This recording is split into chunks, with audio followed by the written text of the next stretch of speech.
The right of the COVID pandemic, you were called a racist for calling the virus a Wuhan virus or the China virus.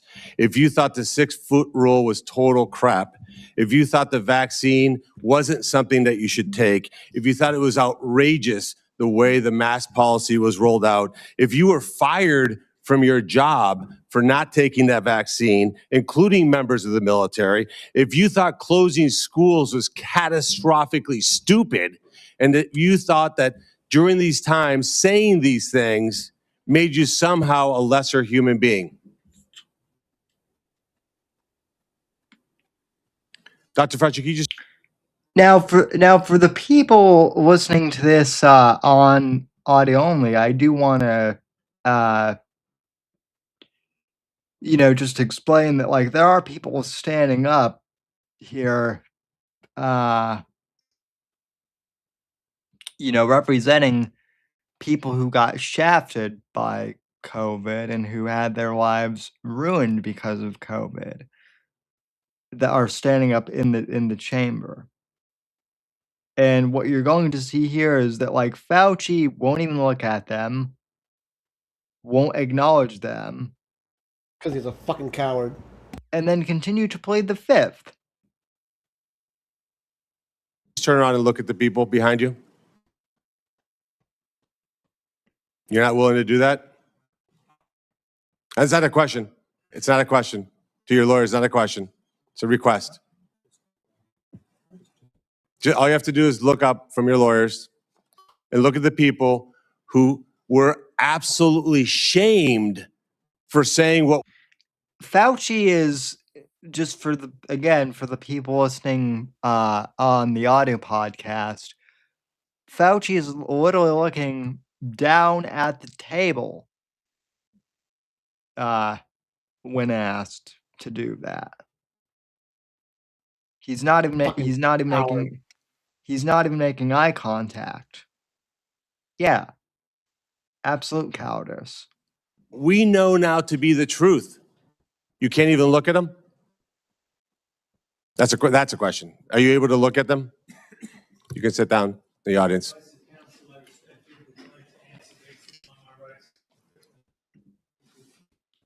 There was a mom in Ohio during the depth of the coronavirus pandemic,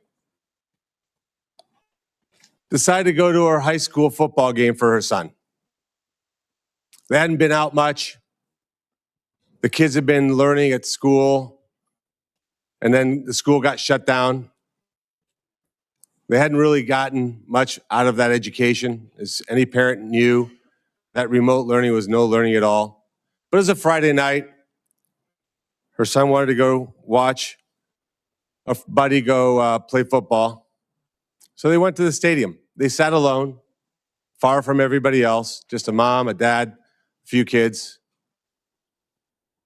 They didn't feel they needed to wear masks because it was stupid, because they were outside. They all live together. They're not near anybody. Dr. Fauci, do you know what happened to that mom and that family? That's a question. On the advice of counsel, I respectfully decline to answer based upon my rights under the Fifth Amendment to the Constitution. They were dragged out of that state. Little NPC behavior, ladies and gentlemen. And by the way, that story that the senator just gave, Apex Gamma and I, back in like 2020, I shared that story on the show. And that same stream where I read the local Ohio CBS News story about that same episode got pulled from YouTube for disinformation. Why am I not surprised? Or misinformation. That was one of three, actually four streams that got me a permanent ding on my channel that later like led to my suspension for 3 years. So it's Crazy. very telling that like now the same story is being like brought up like By all Congress? these years later. Yeah. Also, welcome to the show, Maxine. So, Okay. Is it working this time? yes. Thank fucking God. I have wanted to say something for like 5 minutes, but I couldn't get the fucking audio to work. Yeah. There we go. Yeah. Yeah, part of that was my fault. I had to put you on stage, but anyway, Oh my God. yeah, so Max I mean, we said this earlier in the day, but like Max could have cared less about the Candace Owens drama going on. This is the type of and by the way, I don't care about the Candace Owens, drama going on either. But this is definitely the shit that like he would have loved to have cover. He would have already interrupted me like 5 times with shit to say about Yeah, the he about really this. didn't care about that. She's just a crackpot that's jealous that she didn't get to ride Charlie's dick. So now she's going through her psycho villain era phase bullshit and attacking Erica Kirk with some of the most ridiculous things I've ever heard in my life. Like I pray for the woman. She's pathetic and she needs to get help and shut the fuck up because she's making herself sound crazier and crazier. But he cared about Fauci. And before he passed, he was saying how happy he was that they were being brought up on this, that this was going to happen. He wanted to be able to see this. And I'm sad that he's not here for this. But I knew about these hearings and I was like, all right, I have to like look up some of it. So I did see some clips on Instagram, and Fauci is quite entertaining. I mean, are you wearing a tie? What color is the rug in front of you? Like, stupid stuff like that. And he's just, I plead the fifth, I plead the fifth. Here's the funny thing, and like I can't remember his name, but one of the congressmen pointing this out. In case anyone doesn't know, I do have a degree in criminal justice. I did go to college for it.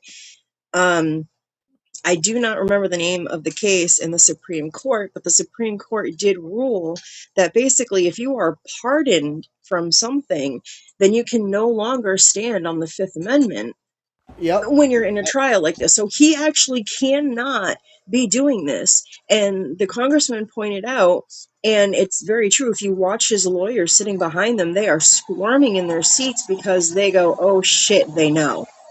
Yeah, no fucking shit, they know, dumbasses. Yeah. Well, before you came on, I'm not sure if you caught this, but like Craig in the comments brought up the fact that he brought that up, but then he also brought up that the pardon that Fauci received, and Max was big on this too. The pardon that Fauci received, quote unquote, might not even be valid because of the whole auto pen situation, because of Biden's mental state, like in that he might not have even been like signing executive orders for most of his I think at administration. I think at this point they would argue against that, and I think that they would have every right to, based on the fact that the entire time that a lot of this was going on, they kept saying he's fine, he's in the perfect state of mind, he was saying it. There's so many, like, you can sit there and go, yeah, but they kept claiming he was fine, he kept claiming he was fine. There were other pardons that he did that nobody's complaining about, but now they're complaining about this because of what's going on with this, this trial and hearing. For whatever reason, of why they want to bring that up as an argument is stupid. I wouldn't want it to go through because I don't want him to be able to stand on the Fifth Amendment. because he should have to answer for these things. He should have to answer for the family members that they trusted, you know, their governors and their mayors to put their elderly family members in nursing homes and then gut this and then died, for the family members that had to watch their children that got the vaccines, which by the way, our son never got it because of this. There were children dying, specifically like young boys were dying from like heart attack symptoms. Now, Max had a heart attack years ago. So now you could say that our son could be prone to that. So we have to be careful with that. So we were like, absolutely not. We're not even going to risk it. Not only that, when children were getting it, they weren't getting that sick. So they weren't really one of the ones that were at risk of dying. Elderly people, however, they were. He also needs to answer to the people like me in my situation and a few of my friends that had family members that died during COVID, not from COVID, but from other reasons, and they could not have proper funerals or burials for their family members. For me, it was very heartbreaking.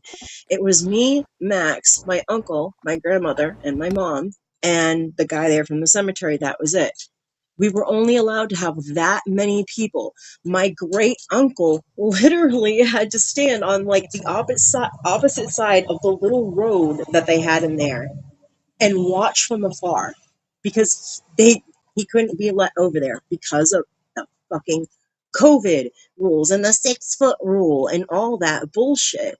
And he also needs to answer for the parents like me and Max who had our children that, you know, not only suffered from the, you know, having to do schooling at home, or the kids that their graduations got, you know, completely fucked, or their proms, but the children like our son who were special needs, autistic or whatever, that were having issues with speech delay, who had to go to school wearing masks, and then have them come to us like, well, how come he's not improving? Because he's wearing a fucking mask and he can't really hear you properly, and he can't see your lips to know the sounds that you're making for the words you're making, you idiot. You're supposed to Yeah. be an educator and you don't know that. Yeah. So Even yeah, go yeah, ahead. I'm actually glad that you brought that up too, because even at the collegiate level, like I get a even at like the college level, I got accommodations for you know, for classes and whatnot. And it was very aggravating because like I would try and I would first off, like the school was like closed for like way longer than it should have been. And I live like little within walking or I guess wheelchair distance from where I went to school. So like when I finally was able to go back, like I would bring my laptop and whatnot to dictate my papers, like in the library, in a study room.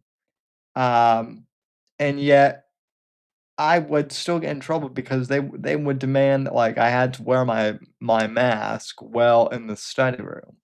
Well, you can't you can't talk into like a microphone or speaker very well Exactly. and Uh, be, Speech to audible. text is already not perfect. And even if you speak well, clearly, and with like good etiquette, it'll still mess up some of your words. So then, yeah, you have something over your mouth that is actually muffling and distorting the sound of you talking. Yeah, it's going to make it like even more impossible for you to write. And I just want to interject really quickly. Over on YouTube, Okie Dean 1112, I believe he says it killed my dad in 5 months. I want to say like my deepest condolences for you and your family. That is absolutely horrible, and I am so sorry that you had to go through that. And praying for your dad that, you know, whatever you believe, I pray that he is up in heaven and, you know, doing well, you know, with God. And hey, even maybe he met my dad, and if he did, he definitely met a friend. So, but yeah, my Yeah. my condolences and apologies. That's terrible. Yeah, Oki is an OG, and I remember when that happened. I mean, there were people who uh died from. I mean, I'm pretty sure they passed because of like vaccine complications too. I have to disclose that I don't know that for sure, but there were definitely more than a few instances where where I knew people who were like fine before they got the vaccine, and then afterwards, not only did they get COVID, but they got COVID bad. Weren't So like, there weren't there some athletes that had problems that like died from complications from it or something like that? I think I feel like I Yes. heard something about that. yeah, well, there were a few people, and in fact, I believe I it was. talked to Max about this because like I was a little concerned. There were people who um I knew of like who were in who were like in perfect health. One of the student athletes who I went to school with like started getting like heart issues like after he took the vaccine. He was only That's like, the most common thing, especially amongst men, was that it was yeah. a heart problems. And I'm sorry, I think that that might be a much bigger problem than COVID was itself, is that these vaccines, which again, like I know has been pointed out several times, Fauci was the one that was like literally like going door to door. I saw a video of this today, and he like going door to door and like talking about how important it is to get the vaccine, and like, oh, but if you don't get the vaccine and you get it, then you could give it to this person, but even with the vaccine, if you don't get the booster. And it's like, dude, you're like an evil little gremlin. And like, yeah, like they said, it's all because he wanted to line his pockets in his cave with gold, like fucking Smog from fucking Lord of the Rings, dude. It's it's really it's really weird too because I got COVID twice. I'm not sure if Mort was here yet, but I know that Max was certainly a I member, and was. I think I had met you by that time too. But I the first time I got COVID, like it wasn't that bad. I just slept it off. The second time I got COVID, I got COVID really bad. I was like out of the show for like 3 weeks basically. Like I was actually afraid I was going to like potentially like end up in the hospital. It was bad, but even so, like I would not let my mom like take me to the hospital. And fortunately I was able to get my hands on ivermectin, and so yeah, I know some lefties are gonna be like, "Oh, you took horse, deworm or whatever." No, no, no, I took the medical grade stuff, and with Did you drink the bleach too? Because, you know, they said that's what he told you to do. He told you to drink the bleach. Because he said that, you morons. well, I took Because we don't know context. I took ivermectin, and then I took some other sort of like uh thing that one of my doctors recommend recommended that was not like the oxygen treatment or whatever. And so basically like I did like a short I basically did like a version of what Rogan did, and I was fine, like minus like a lingering cough for like 2 weeks, and then I was fine, and I haven't been sick since then, basically. But even when I tried to like post a video about that like on my Instagram like a couple of years ago, it got blocked. So that was fun. So Don't um you love it when that kind of shit happens? well to me, it's interesting because you sent me a few reels today about the COVID, and it's a bit wild to me because a lot of the stuff that you sent me that's like now visible is stuff that if I had tried to post like 5 years ago, I would have gotten like a timeout on Instagram or something I know. like It's that. funny. It's almost like when Donald Trump is president, people actually have the freedom of speech under the First Amendment of the Constitution of the United States. Isn't that And we fucking actually amazing? Isn't that a wild concept? The one that they call a and we actually get the fascist truth. is the one that makes sure we actually have the freedom of speech to say what we want, even if it disagrees with him and calls him a bunch of horrible names. Wow. Yep, and that's exactly why that's exactly part of the reason why I'm like trying to archive all of Max's old shows too, because I am I'm not completely convinced that that his stuff will remain up on YouTube. Sadly, if heaven forbid the Democrats win in 2028, Very so I, true. And I am very technologically and computer like illiterate. So I really don't know how to do that shit. I still can't get his computer to connect to the internet. So I'm not going to be much help. well, all I can say is call call the breadstick man, basically. Oh That's yeah, my I've already been talking to him, and when I was talking about before how I didn't know if I actually knew the pin to get into his computer if it got turned off. And I had been talking to him about that, and he had like, "Oh, I think I could actually like help you like remotely get into that." And I was like, "All right, cool." And kind of a funny story now. We lost power for like 5 seconds for some random fucking reason, and of course his computer went off. And he would have laughed at this.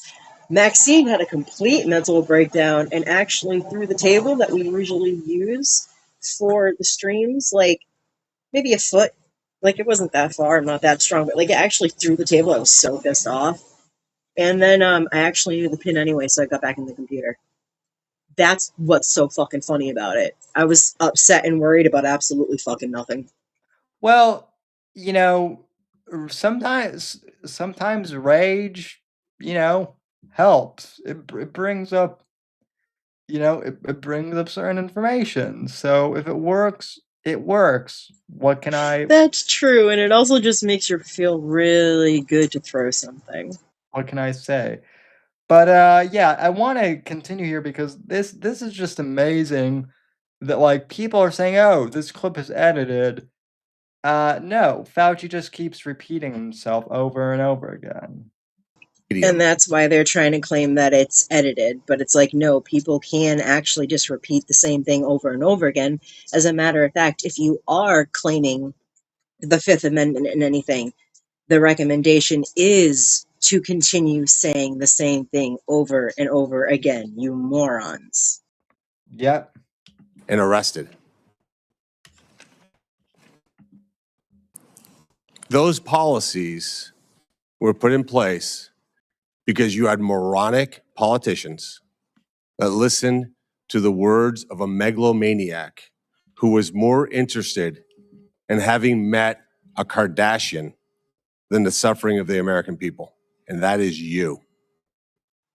Oh my god, I Your love him. That is savage. advice to communities like that, to idiotic politicians who enforce those rules, arrested that mom for watching a football game with her own family outside.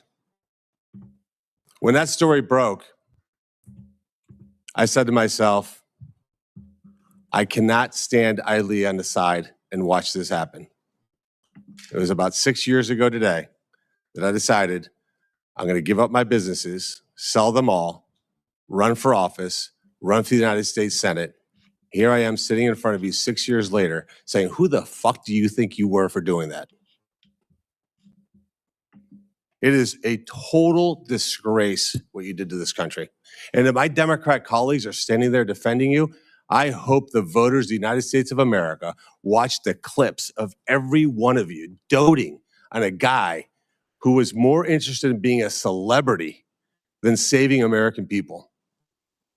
I will make it my mission to make certain that every single one of those Democrats who did that will see that clip over and over and over again. Because there is no defense of what you did. You may have had a 50-plus year legacy of public service, but it ends in total and complete disgrace. So let me ask you an opportunity to answer one question. Will you apologize, just apologize, to the people who you harmed through your actions? Will you say, do you have the dignity to just say you're sorry? Any guesses? On the advice of counsel, I respectfully decline to answer based upon my rights under the Fifth Amendment to the Constitution. So you won't Who apologize would to the have called military that? members who Joe Biden summarily dismissed from the military for not taking the vaccine? On the advice of counsel, I respectfully decline to answer based upon my rights under the Fifth Amendment to the Constitution. Will you apologize to the business owners that lost their business, shattered their lives, and they'll never recover? On the advice of counsel, I respectfully decline to answer based upon my rights under the Fifth Amendment to the Constitution. Will you apologize to the moms who had to force their infant children, 2, 3, 4-year-olds, to put masks on, and what that did and how that traumatized those kids?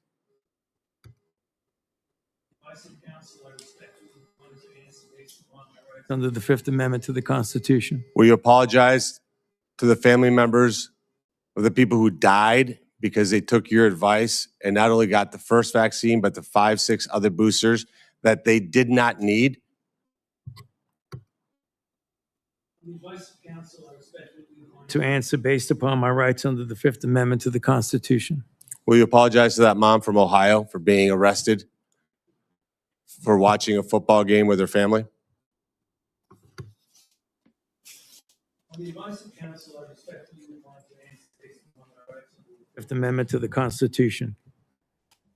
So you didn't know who wrote the Fifth Amendment?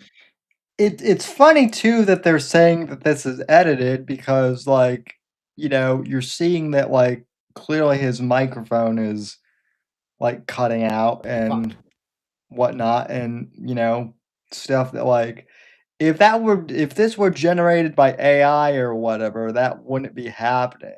And also, I want to interject something really quickly. Sure. For anybody who might have the question of, well, if that's what he's going to do, if he's going to keep giving that answer, why would you continue asking these questions? Because people are watching. Yeah. Right. Because it's not just the people sitting in there. It's people like you that are watching it on this stream. It's the people that were watching this live. It's the people that were sitting in that room. It's the liberals that are tuning into this because they're on Fauci's side. They're going to hear this. And there Yeah. are going to be some people that after enough of these questions are asked and his response is just Fifth Amendment, Fifth Amendment, Fifth Amendment, Fifth Amendment, and the Muppet can't even use the freaking microphone properly, like you were just mentioning. That is eventually going to make some people stop and go, huh, I think I need to think about this and maybe look up some more information. So the whole point is to get people to continuously hear the things that he's done. The denying to even apologize or acknowledge any of it, that makes people start to think that's the point. It's worth it if it makes even one person start to question it. And also, like, specifically, I want to point out, so this senator who is testifying, who is asking the questions right now, Senator Bernie Moreno. He's a state senator from Ohio, and just from doing like a tangential like lookup on him, I'll have to read like more about him in depth later after the show, but just kind of based on like some summary points, he literally campaigned on like on questioning Fauci if he ever got the chance. Like that's what he ran on because like basically the entire country got fucked over by COVID, but Ohio specifically, because of like all the manufacturing jobs there and a lot of the small businesses, there in like rural Ohio, middle of the country, Midwest, that Ohio really got fucked over in ways that like a lot of people don't talk about, which is really a shame. So this guy here he's literally fulfilling his promise to the people who elected him on this basis, as far as I can say, and well done, sir. So Yeah, Absolutely. that's a really good point too, is that yeah, there are people that voted for shit like this in these people's, areas, whatever they're called. I should know what they're called, but whatever. And so congressional yeah, districts. and so they want to make sure that they are fulfilling and keeping up some of the promises for the stuff that they said they were going to do, especially where like midterm elections and all this bullshit are coming up around this time. So they want to make their people happy. And it's just nice that it's making us happy, you know? Oh yeah. It's James Madison. Lived in this town. I can only wonder what he would think of somebody like you invoking. Constitution. So you didn't know who wrote the Fifth Amendment. It's James Madison.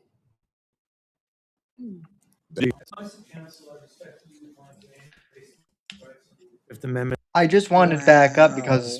because this question is very telling, so I want people to hear it like in its entirety. to the Constitution. So you didn't know who wrote the Fifth Amendment. It's James Madison. Lived in this town. I can only wonder what he would think of somebody like you invoking his writings to shield culpability for the actions that you took. It's no secret why you have to hire the biggest dirtbag attorney on the planet because of what you did. I hope you're paying him well. Damn. And I hope that one way or the other, somewhere, sometime, you answer for your crimes. Yeah, this like I just followed Senator Moreno after seeing this video because like he was savage here. He cooked, as the kids would say. And yeah, I'm sure I'm sure the press is I'm sure the corporate press is going to try and smear him now, but I mean, bravo. That's They're going to smear anybody that goes against Fauci in any way, shape, or form. oh yeah. Well, although, the emperor has no clothes any, anymore. So, there's really not much they can do to like protect Fauci's reputation anymore. I mean, the entire like title of the stream is Fauci Goes Up in Smoke, and supposedly this is just like day one, too. From Yeah, what there's from multiple days. I just don't remember how many they said. I mean, if we get like a whole week of this shit, that's going to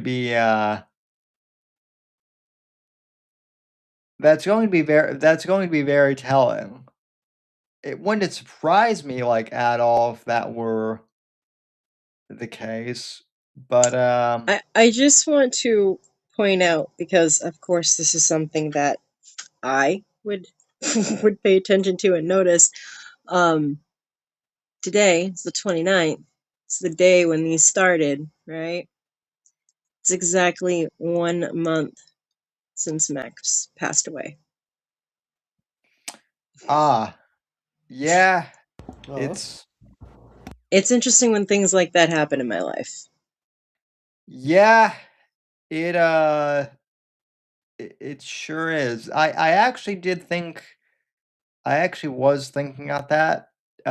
Tomorrow's 1 month since I found out about it, and it doesn't seem real either because uh because there are so many like just streams and videos where like Max is still like on the show. So Yeah, I know. it still feels surreal that he's like Hmm. not here. Um even though like yes, asshole, I can hear you talking to me. we all can, Max. Yeah, I've had stories with a few people of like, oh my God, I swear I heard him in my head today saying something, and it's usually always something funny and sarcastic. I've heard him yelling you know Max sarcastic? cri- No way. I've heard him yelling cripple time a few times today. Yup. He Um so would. I've also heard him calling Fauci like retarded and well I'm actually gonna have to dig up some of Max's Fauci rants. Oh, Uh for sure. You know what? Now. One random thing he used to do that for some reason every now and then will just pop into my head, and sometimes it startles me. Is just his voice going, Craig, and it's like, oh my, why that? But every now and then I just hear that in my head. So like, Craig, you haunt me. Why? I can't blame just Max. I mean, Because pussy smoke. oh, for fucking, I hate that so much still. Well,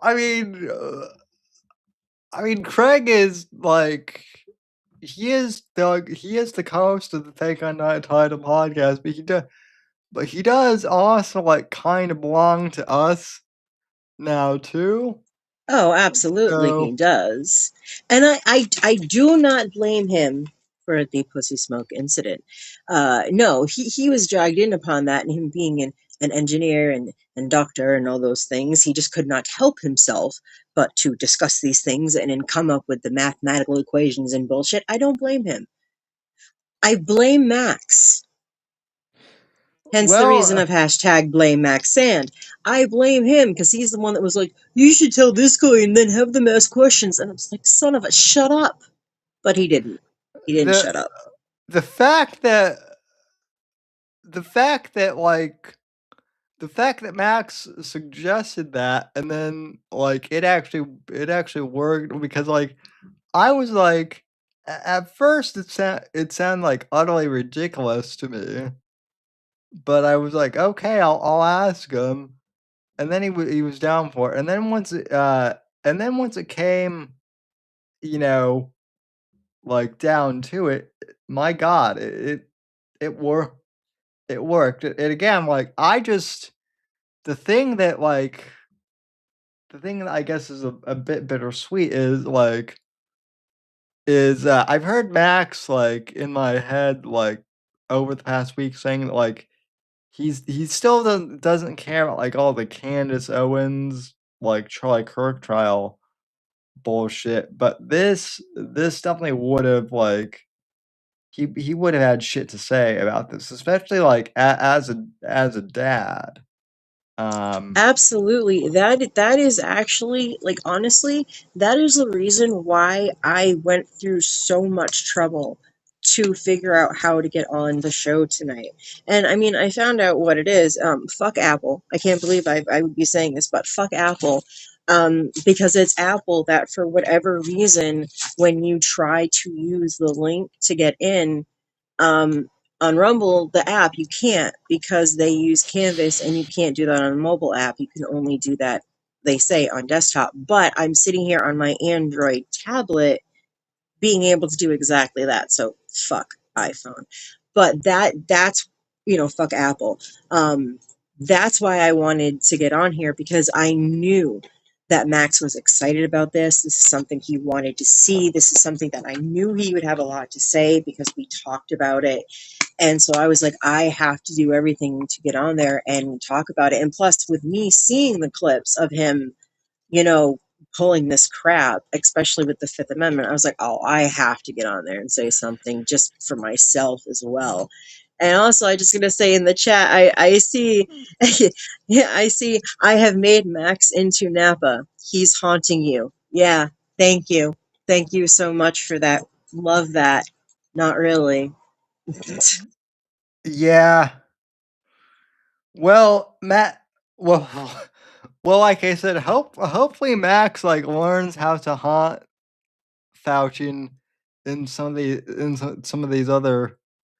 He always used to tell me that he would do that. Like if he ever died, that he would figure out how to like haunt Biden and then torture his you know his although Biden would be no fun to haunt because he's practically dead already. In fact, he might be, from what I've He heard. would probably just be sitting there going like, oh, look, another person to talk to. Wouldn't even get that it's a specter or ghost. He could be talking about shaving that hair. Well, Okay? yeah.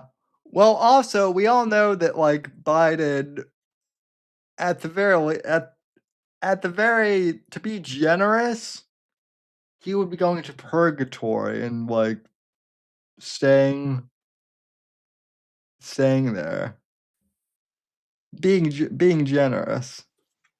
I'm not gonna lie, when it comes to Max, I feel that perhaps in some way, shape, or form, he has managed to haunt me.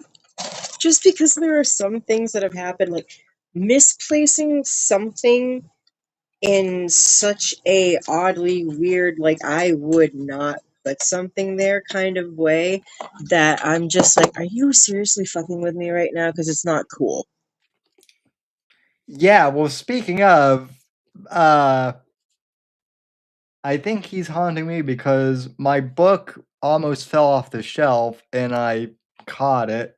So I'm obligated to, That means He's still a little book. seriously Still a telling little you book. to promo your shit because you haven't yet. Oh my god. Is this proof that the afterlife Still a little exists? book. I don't Still a know. little book.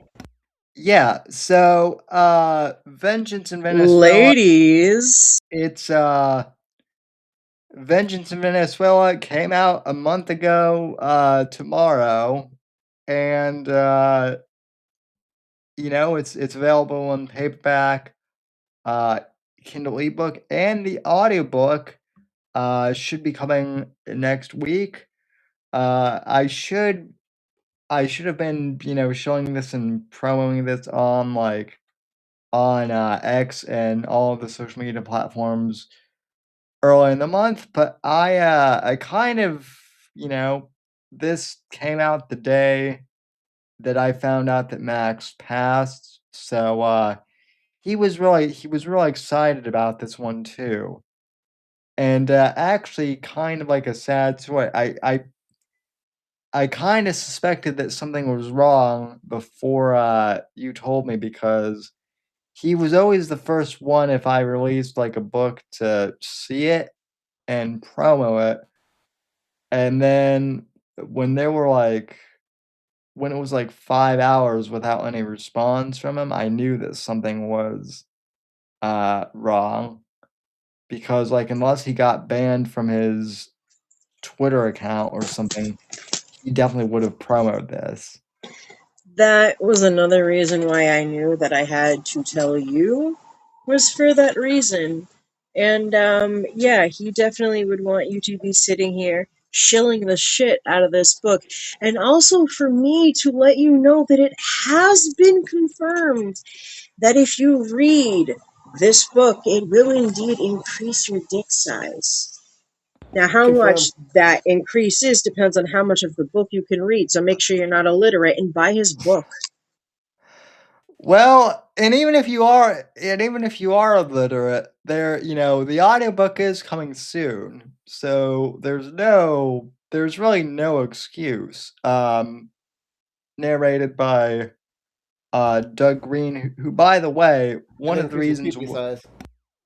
one of the reasons why the audiobook was a month late in getting produced was because unfortunately Doug Green recently lost a close family member himself. So condolences to the Green family as well. But the audiobook has been finished. It sounds great, and I am already working on the next Shadows of Deception book that is coming out next year, and also one of the Blood Ties books. And uh, Max actually Max had an idea for a character in the Blood Ties series like a while back, a guy from Massachusetts. So who knows? There might be a Max Sand cameo of sorts in future works. So Nice. And the fact that you have all that stuff coming out and in the works, really fucking awesome. Way to go, Sammy. well, thank you. I kind of I hate to say it, but like I kind of feel like the extra need to like put like more stuff out there, because like Mac is gone, and then like I also have a friend who's around my age with a heart condition, and like he's trying to stay healthy, but he could kind of you know he's not unfortunately doing too well. That's Luke Godrich of the Men's Adventure podcast. Prayers for him, because he's had some heart issues in the past year. So really, you never know when your time is up. So best to make hay while the sun still shines, as they say. Absolutely. I've learnt very well very recently, as I know you, Mort, and the rest of our, RTO family have come to learn that, yeah, you never know when it's your time, or, when it's your loved one's time. So seriously, enjoy the time that you have with your loved ones. Stop this whole bickering amongst families if the parents are conservative and the liberals, the children are liberals. Yeah, funny. Um, stop the bickering and just like fucking be there and enjoy what you have with the time that you have left, because I guarantee a lot of these, especially younger people now that are on the liberal side, and they are cutting off their family because they either ask for clarification of what they believe in, or asking for them to, like, hey, give me a definition of the thing that you are, like, literally sometimes putting your life on the line for, and they'll cut them off, because that's how could you not see how ridiculous it is to ask those questions? You are going to regret it the day that you get the phone call, not that they're sick, not that they're in the hospital. No, but the day is going to come where you get the phone call that that person is just gone. Your mother, your father, your aunt, your uncle, your cousin, your best friend, your sister, your brother, anybody.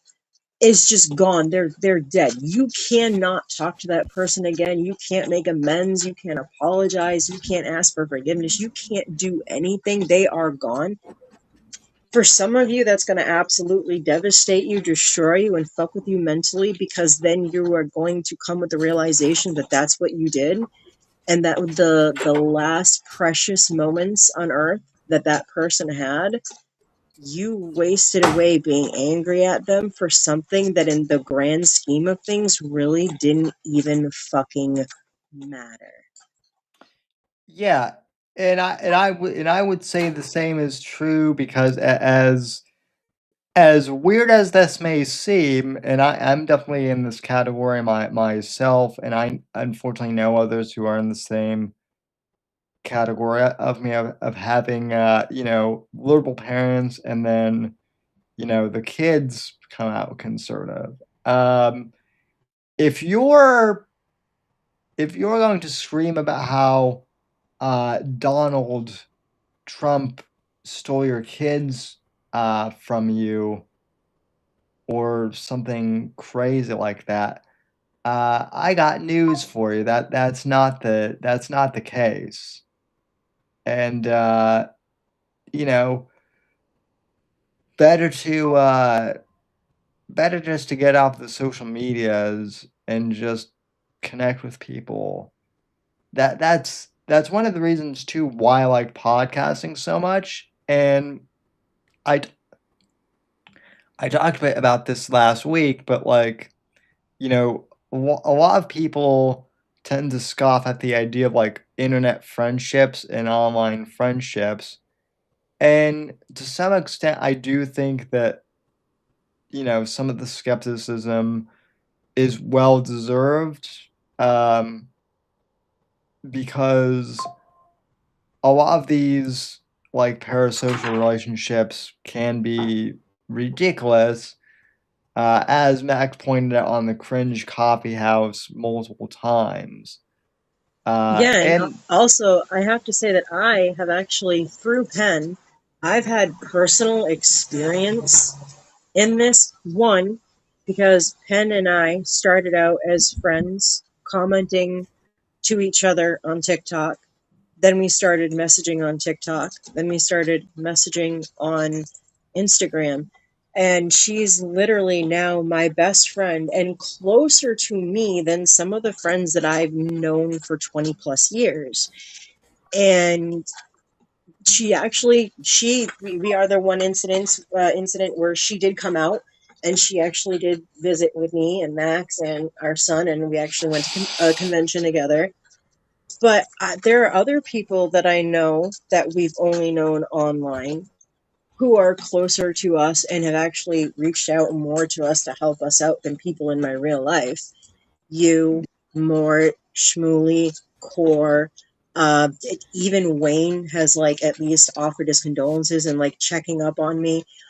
That's more than some people in my real life. So yeah, you can scoff at some of these relationships and friendships because yeah, like you said, Sam, some of them are absolutely ridiculous. And I've seen that like it can be like in some of these friend groups where it's literally you're just using each other to get, you know, from the specific scenario that I got to witness, getting autographs from celebrities or pictures with celebrities or getting to get invited to these cons. And then by the end of it, the entire group ends up getting blown apart. Everybody hates each other. Everybody's trying to spill the tea on everybody else. And at least one of them is now a known stalker. So, yes, some of them are absolutely ridiculous, but some of them are actually true and mean something, you know? yeah, And I mean, they want to say that about Absolutely. friends on streaming and stuff like this and talking online and stuff. Um, but don't y'all use fucking like Tinder and Bumble and Grinder for, you know, those who like to go that way?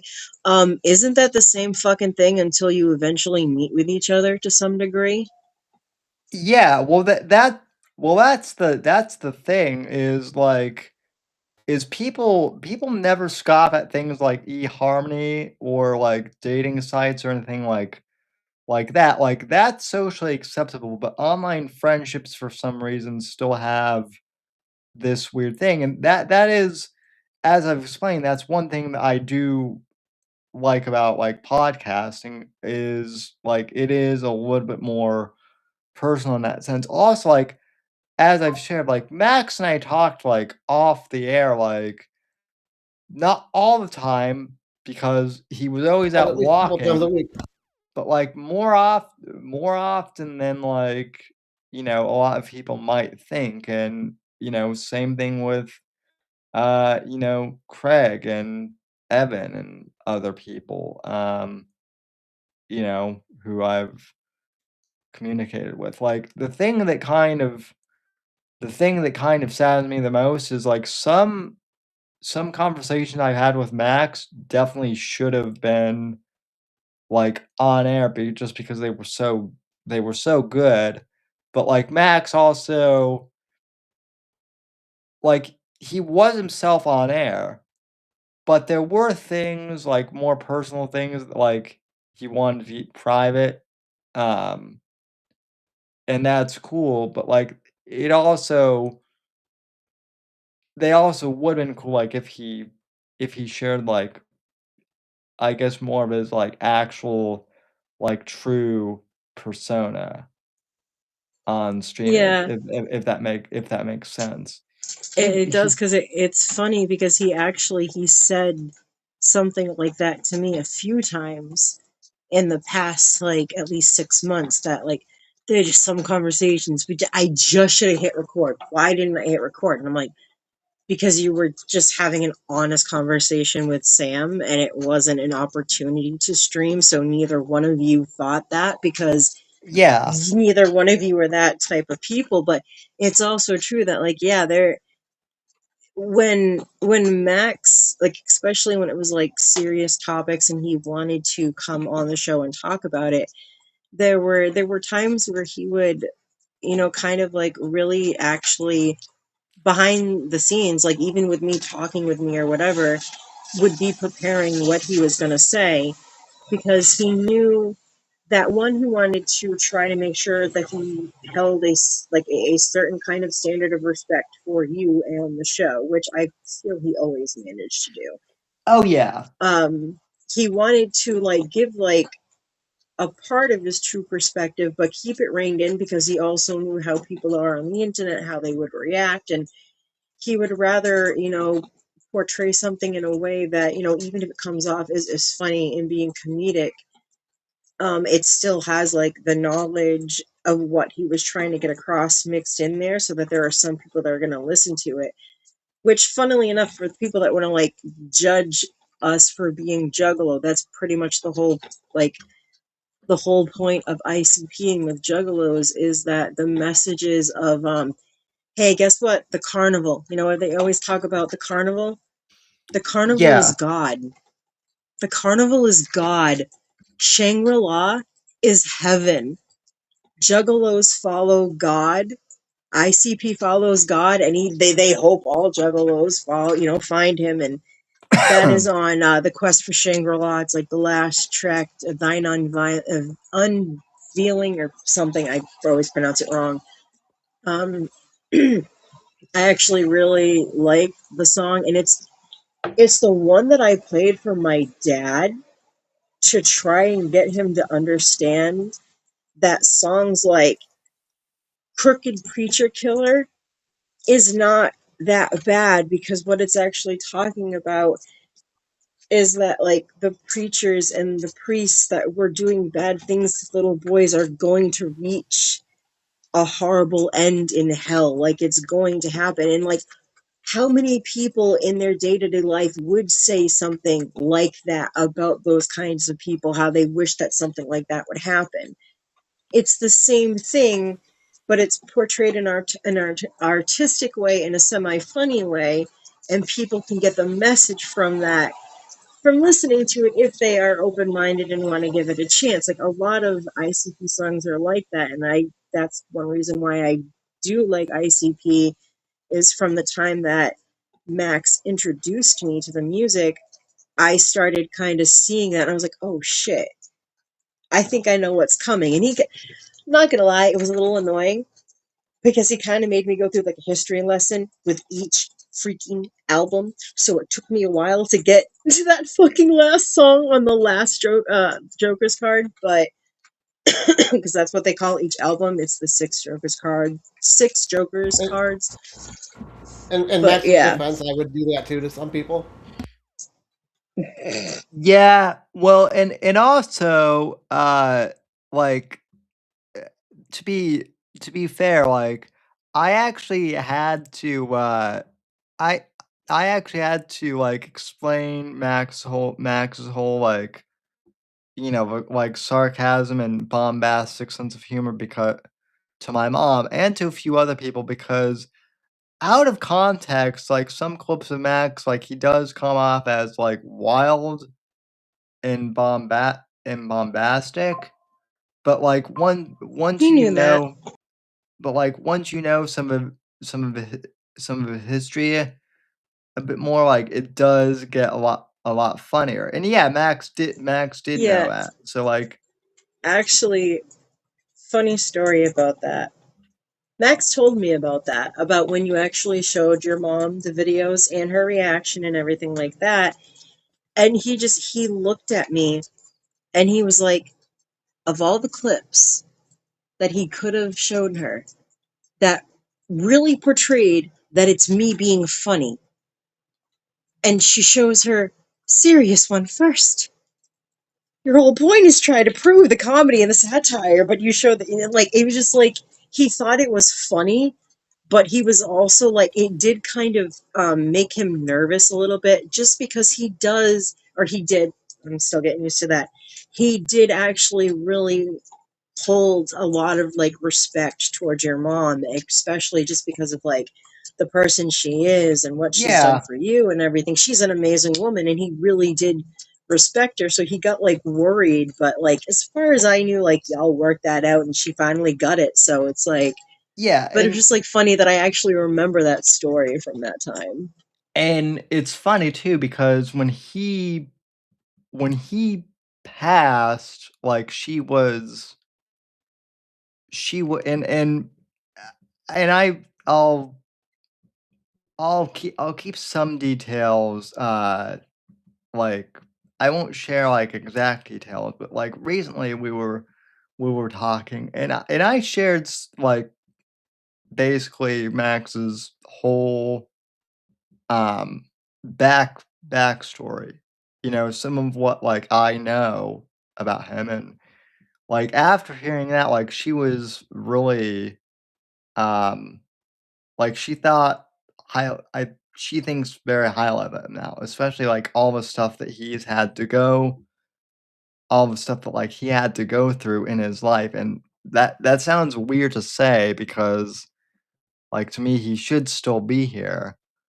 Um but like yeah, I think that's like one of the things that is both bittersweet is like yeah, despite all the hardship that Max had in his life, he still managed to do amazing things. Like he had a career in broadcasting. He produced bands. He um like he saw like one time I remember he saw like Ray Charles and Eric Clapton both perform live. That's not something that a lot of people can say, and he knew a ton of He other people. also, and he was talking a lot about this to me, like in the past couple of years, and especially when Stranger Things used Purple Rain and Prince in their season finales. Um, when he was like a security guard type thing at one of the venues for concerts, he actually had an opportunity to have a like sort of like, I don't know how long it was, but he was able to have some kind of conversation with Prince, which I hear is something that's rare because he was a very private person. But like Max was able to have like a conversation with him and actually let him know like how much he appreciated his music and stuff. And that's the kind of stories That's that awesome. Max had. Yeah. really awesome. And those are the kind of conversations that Max had all the time. And to like, I mean, like, to give an example of like the hardships that my husband had to go through, just by explaining what I'm going through, I'm having to deal with my mother-in-law for the first time in 15 years because we have had no contact with this woman. Okay, that's important. Um, but throughout all of this, I've been having her constantly call and leave messages, constantly text me. For some reason, sending me pictures of my husband throughout his like childhood years, which has kind of fucked with me mentally a little bit. To the point where I actually did have to say something to her about like, you need to like basically um, stop asking me for information that I don't have about stuff that's still in the process, because things to do with funerals and everything like that, they take a lot of time. There's a lot of red tape you have to go through. There's a lot of paperwork you got to sign. It's not easy. It's a pain in the ass, and it's Yeah. stressful, and your anxiety goes through the roof. But even today, which a good news out of one of it, I was able to pick up Max's ashes, and I feel so much better having him with me now. So that is the good thing. That's something I don't have to worry about. Yeah, I don't got to worry about that anymore. But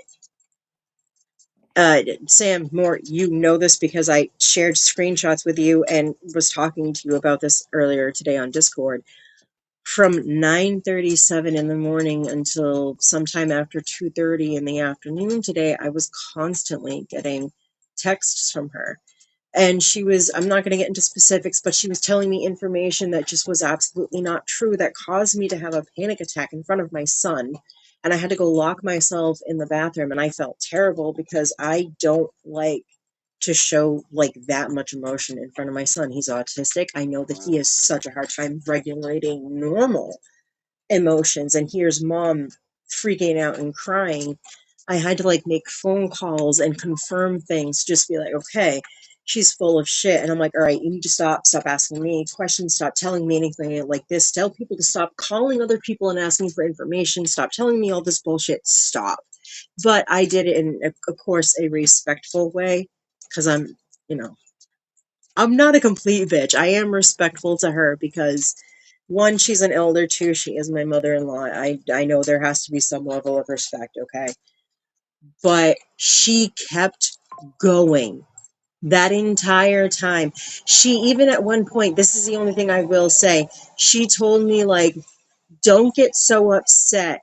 You're really fragile right now. Excuse the fuck out of me.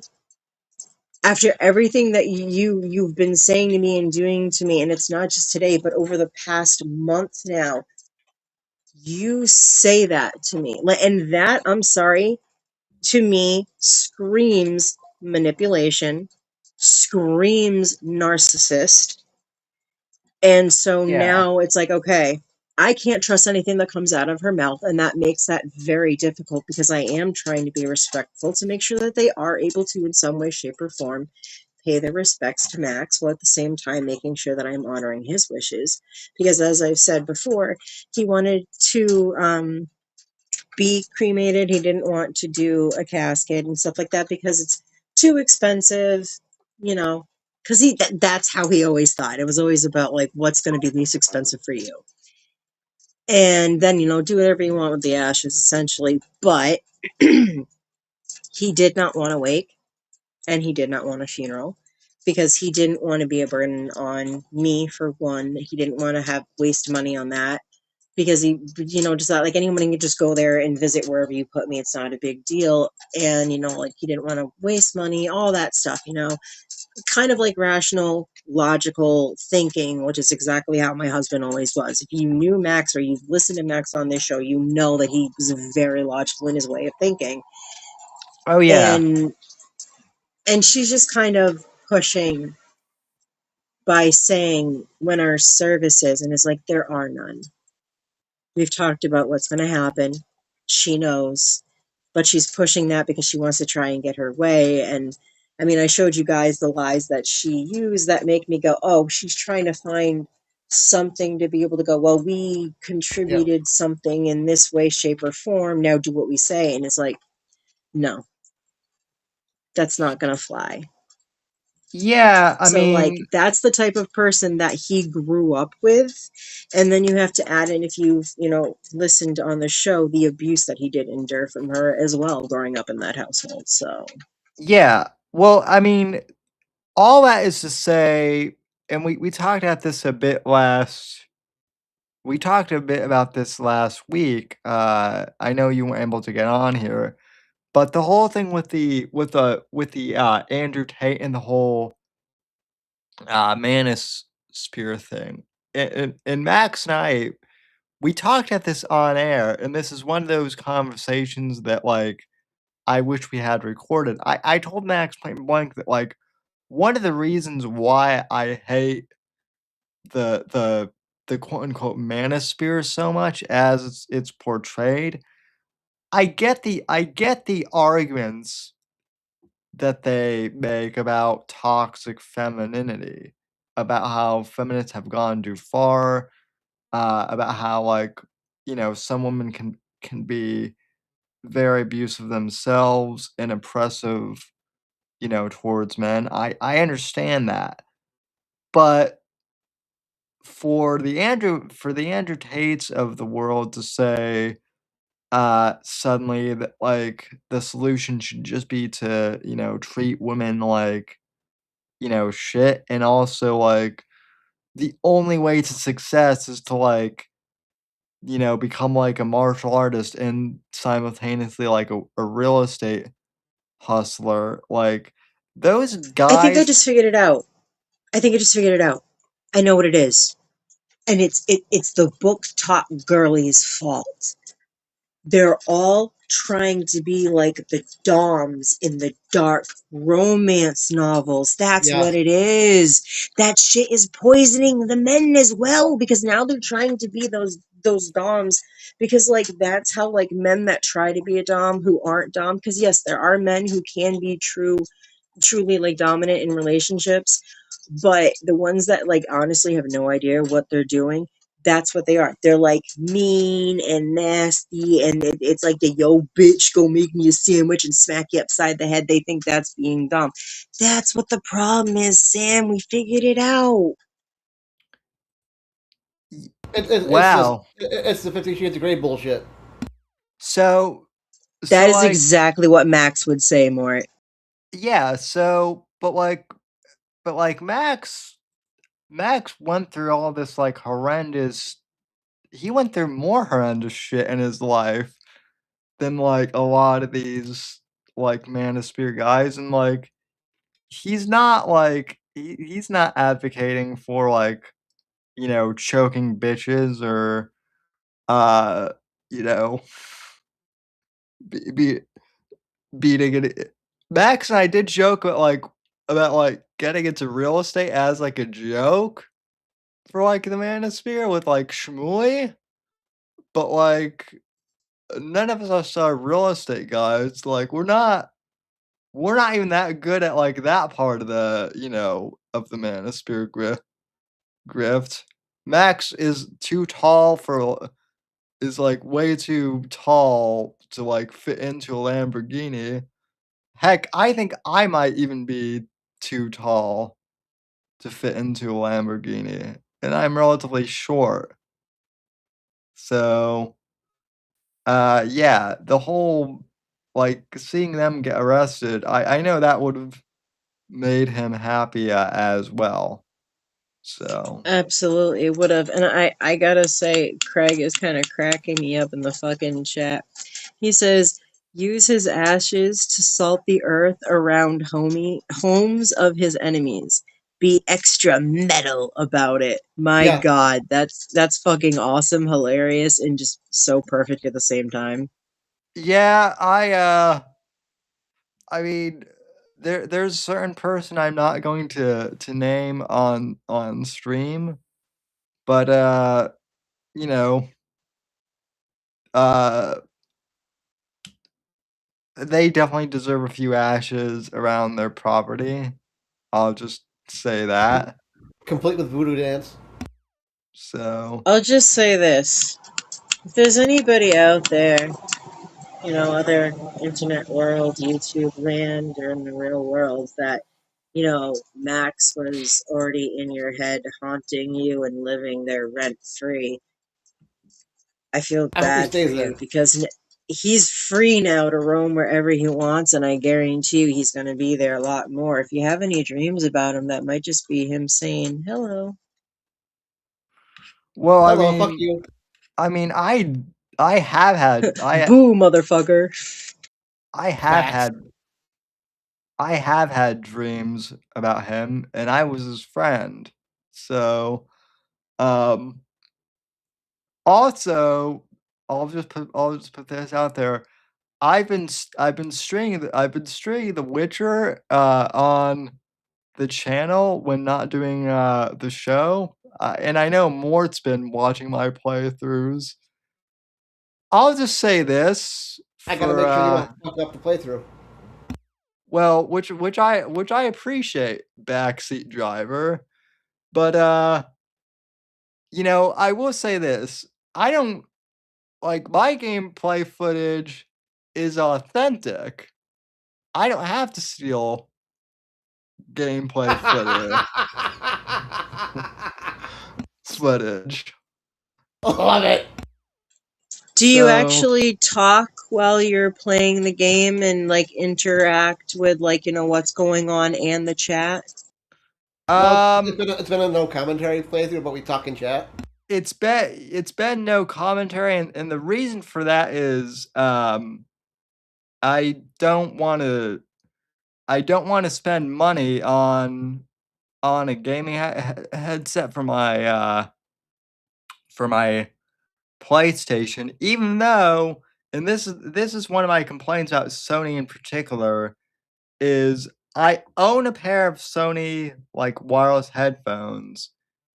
They're Sony brand, and yet they can't connect to the PS5, even though they're manufactured by the same company.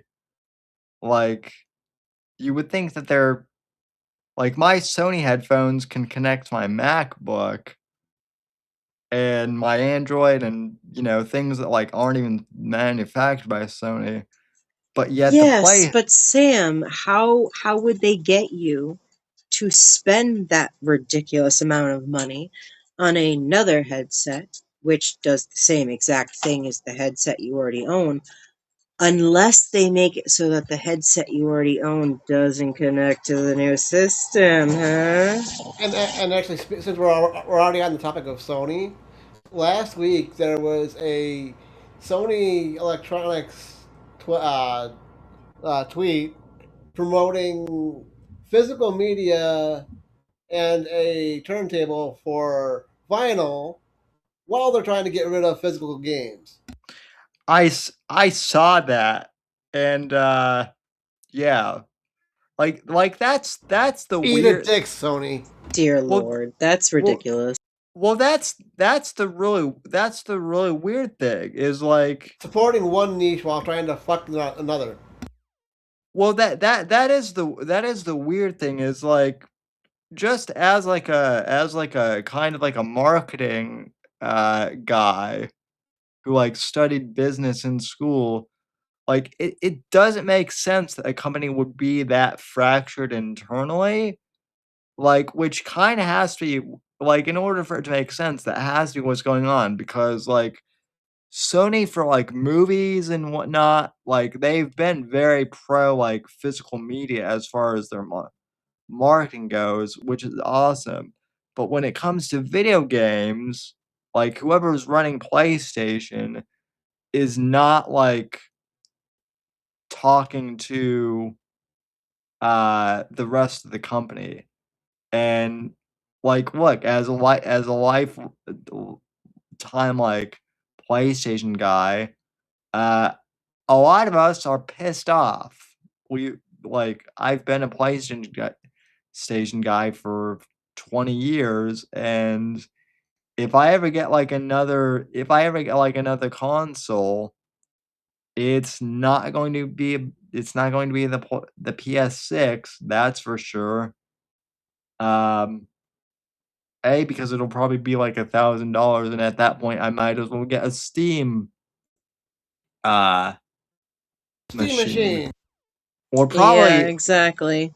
probably in my case, I was gonna get a Steam Deck, but the price just increased again. So, if anyone wants to, like, to donate, I do have links for that in the description. So, you're welcome. More importantly, though, buy my books. So, Yes, buy your books. Become a part of the study that finds buy the book so Sammy can get a Steam machine. I'm gonna smack you. I'm gonna reach through this screen and I'm gonna smack you. Because you interrupted my Mac style promo thing. Bitch. Now shut up. It'd be like that sometimes. Buy Sam's books. Become a part of the study that finds the statistics, that finds out about how much of an increase your dick will get if you read these books. I mean, Max was very dedicated to, researching this study. Shmuley was funding it to make sure that we could get all the statistics to you guys. But in order for us to continue this, you gotta buy the books. You gotta read it. And hell, if you find out that it works for you, let us know. Be the promotion for Sammy's books. Let us know how it affects you. Did I do good enough, or was it too much? no, you did perfect. I do have You're welcome. I do have a question, but I'm afraid to ask it on Oh air God. because God. then I'll get slapped. I do Ask the know question. that Max read the book. Oh, I knew it. I knew this was coming. On air. Also, I made Mort laugh hysterically twice tonight, so I win. But let me ask, like, Uh-huh. did it improve? did Max improve? In any way for reading the book, because I asked him once, and he would always say that, like, well, you'll have to ask Shmuley. And then, like, I would ask Shmuley, and Shmuley would always say, well, that would be a question that you would have to ask Maxine or something. So, like, any customer testimonials or anything like that? That's what I'm asking, basically. As advised by my legal team, I'm going to plead the fifth. Bite it. Well, okay, that's, you know what? I'll give that to you. That is more valid than Fauci's use. that is a more valid way use of pleading the fifth than Fauci used in the entire testimony. Exactly. And I just want to point out that your reasoning for not doing like the commentary while you're streaming actually completely valid, and actually a point that I can be like, oh, I see why, and not going to judge you for it now. Yeah, I mean, I am working on it. I do know that there's a workaround for. I do know that there's, like, some workaround where I can plug, like, headphones into the controller and get it working that way. I have to play around with it. Unfortunately, there's no way. That's what she said. Yeah. Some people Un- like to un- play with it. unfortunately, there's no way to unfortunately there's no way to get a webcam. But trust me, you don't want to see me in my living room playing You on. don't know that, Sam. There could be some people out there that very much want to see that very type of thing. You don't know what kind of kinks and fetishes people have. Well, it's not going to be that Cripple feet. Cripple feet. well, See, I remember y'all had those conversations before. well, it's not going to be that entertaining. Also, there would probably be like some there there would also probably be like a few shots of my mom just like reading in the background or something like that.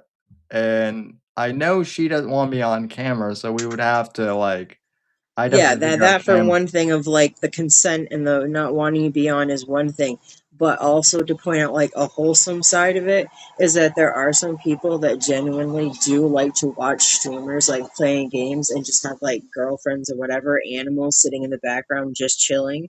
Like they find that like very wholesome. So like Yeah. there would be people that would like that for a wholesome reason and not a creepy reason.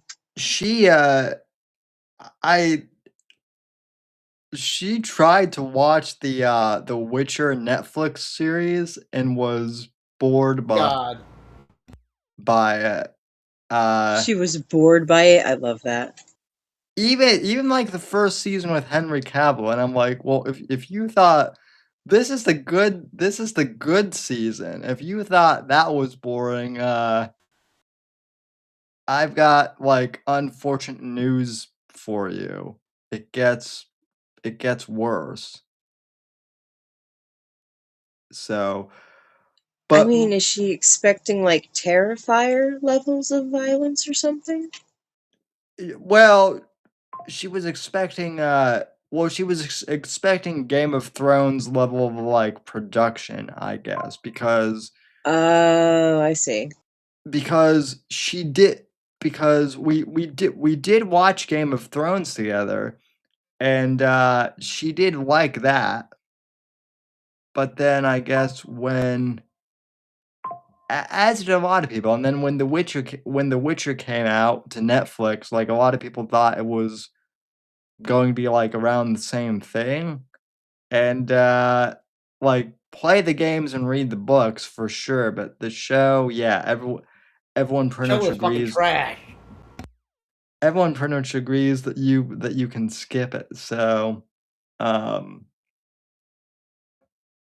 I mean, I enjoyed it, but I think that the fact that I went into it from the perspective of not ever playing the game, only ever watching Max play it for a little bit of time, does have something to do with it of why I would enjoy it.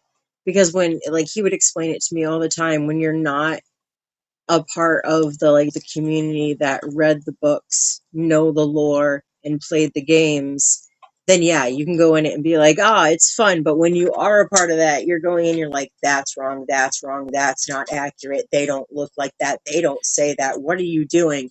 So yeah, I get it. It's drives you crazy more than making you entertain it.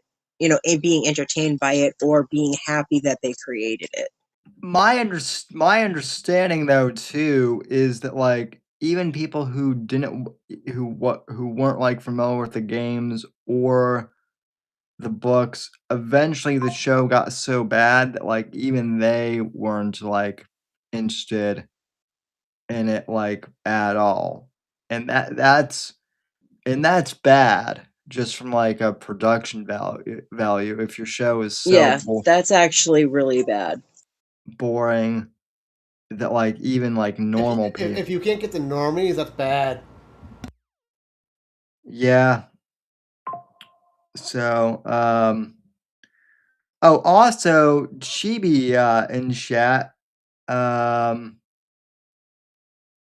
it says I like your shirt. Thank you. I like the shirt too. And she says I play the third game, so I'm casual. I haven't read the books or seen the show. I started to listen to the first audiobook, and like some of the short stories I like, some of them are also a little slow though. Even as a fan, I can admit that. And as far as chibi side of things, playing just the third game is perfectly fine. Yeah, like like I I've played. I'm on my second playthrough of the third game because my first playthrough got corrupted. Unfortunately, but in a sense, I'm actually glad I've done that because as you'll see, like I've made some smarter decisions as far as like leveling up that I didn't do on my first playthrough. And yes, I do suck at Gwent, too, as people have pointed out. So See, I don't backseat game all the time. no, I No, did. no, I know that's true for a fact because we have both been in core streams before, and he ain't backseat gaming or driving nothing. He is just like roasting the shit out of core, and it's hilarious. We kind of like go back and forth with using those fucking sounds, and I think my favorite one to use right now is the crabs. Especially because Absolutely. I told you this more. There was one time where he was being like super quiet because he was like looking through his gear and stuff like that, and I picked just the right time to play the crabs that I actually scared the shit out of him, and it was just so fucking hilarious. Yeah.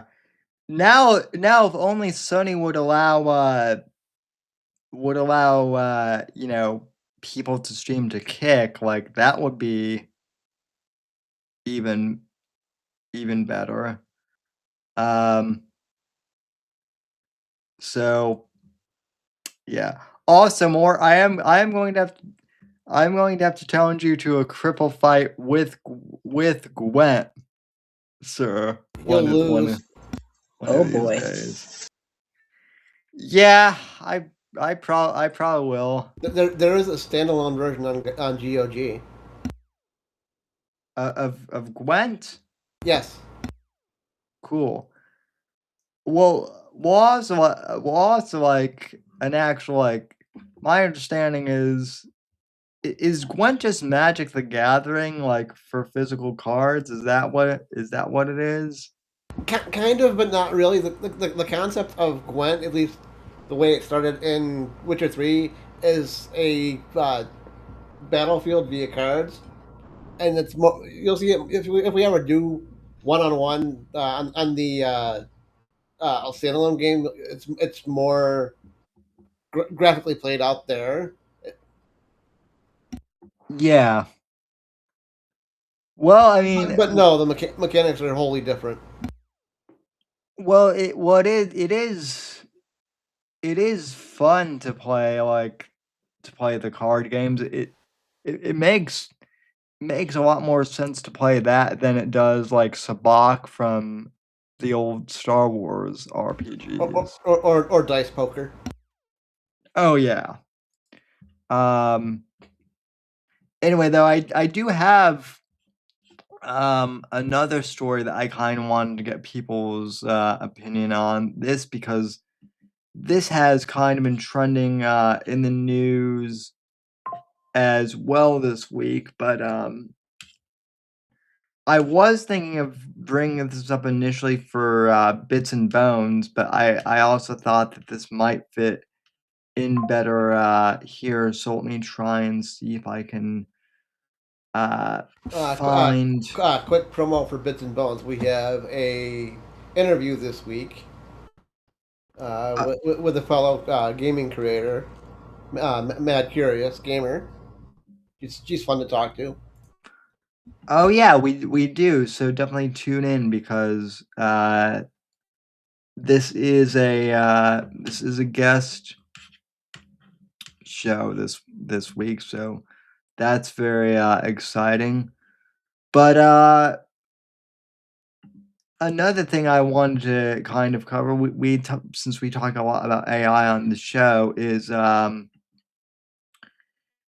it's been uncovered this week that basically there's this company that is buying like really rare and old books and basically, well, shredding them to like, Copying and then shredding them. That's really makes me sad. yeah. So the main tweet that was reporting this on, and Craig, if you're watching, I would love maybe to hear your take on this on the Fake Untitled podcast and what you, Evan, and Steve think about this. But yeah, according to the ex-user Hedgie, AI companies are bulk buying rare books, scanning them through high-speed machines that cut the spines off, and shredding the originals. A service called ISBN DB facilitates orders of up to millions of books and keeps buyers anonymous. Pre-2022 books are premium because they're free of AI-generated text. A federal judge ruled that the practice is fair use because eliminating the original means only one copy exists at a time. Anthropic hired the former head of the Google Books partnerships to obtain all of the books in the world. My take, this got me. A bookseller told 404 Media that rare books with almost no surviving copies are being fed into this pipeline. Books that survived wars, fires, and centuries of handling are being shredded so an AI can learn to write a better marketing email. ISBN DB's website literally says AI company destroys 2 million books is not a headline that generates sympathy. And they still build an entire business around making heaven quietly. They offer NDAs as a feature. They coach clients to call it digital preservation. I've covered AI companies scraping the internet, torrenting libraries, and stealing music. This is work because it's irreversible. You can re-upload a website, you can reprint a bestseller.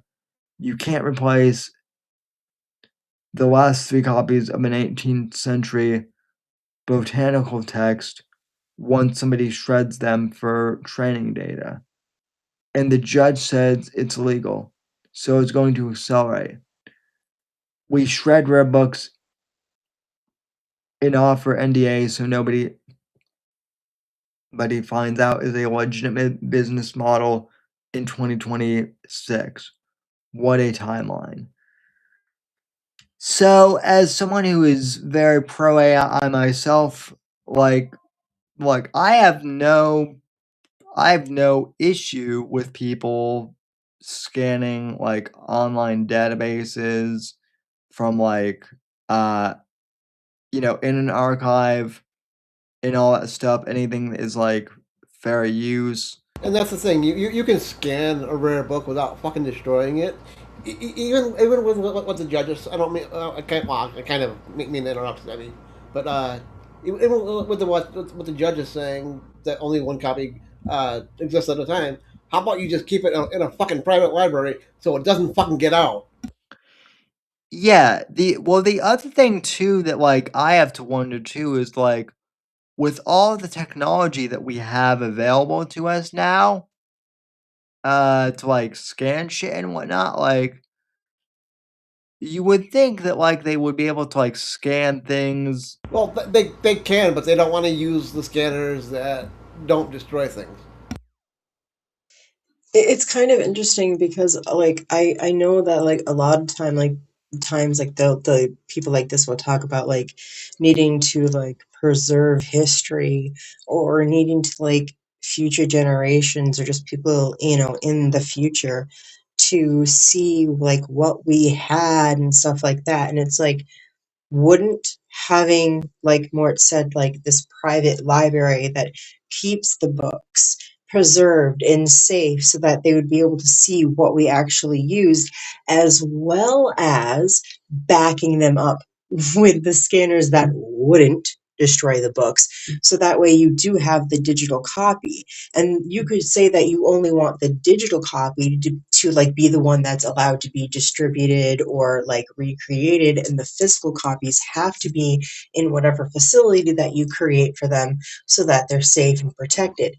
That kind of makes a lot more sense than whatever the hell they're doing.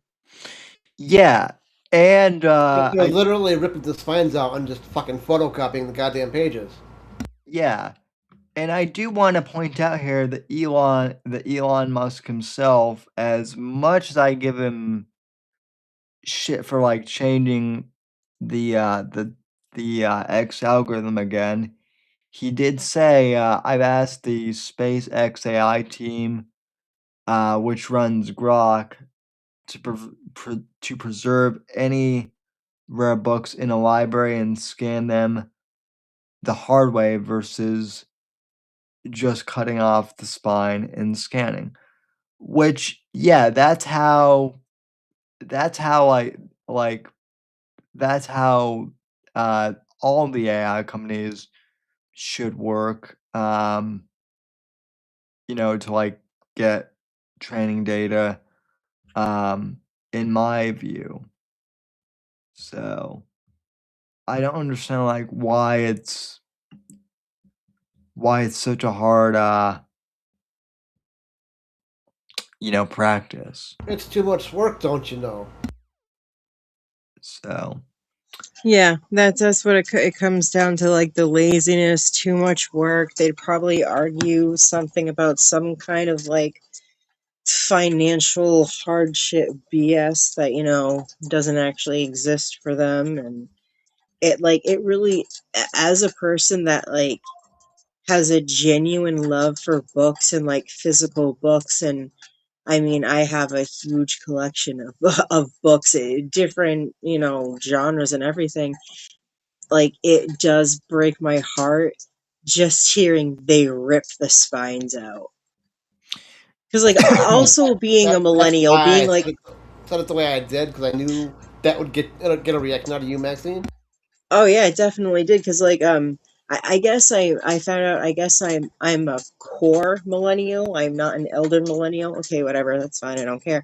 But like being a millennial, at all, it's like hearing that, being the kind of person that I am, the stuff that I've enjoyed and watched, I can't help but just think of the books from the Page Master, and I'm just like horror, like seeing his spine getting ripped out and crying. Oh, it breaks my millennial heart.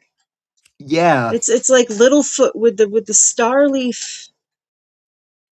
And that's the thing. I wasn't much of a reader growing up, but as I'm getting older, I absolutely fucking love books.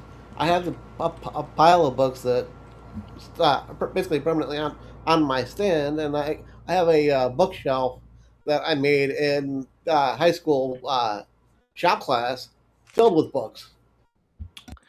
yeah.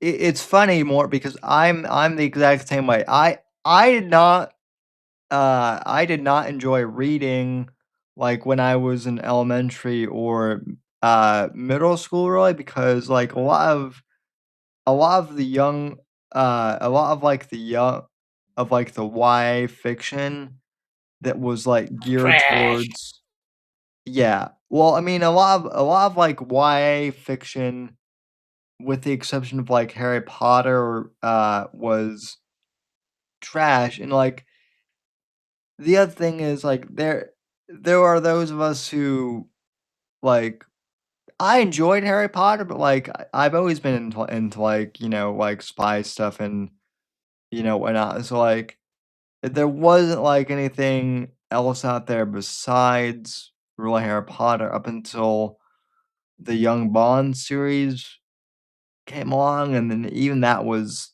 somewhat so-so. And It's also, actually really funny that you bring up Harry Potter because I was thinking like, oh, I'm gonna talk about this. I had a really hard time with reading. Like finding out now it's like my ADHD stuff that I just parents didn't care enough about back then in the late 80s, early 90s to look into that kind of thing. Great thing about being a millennial.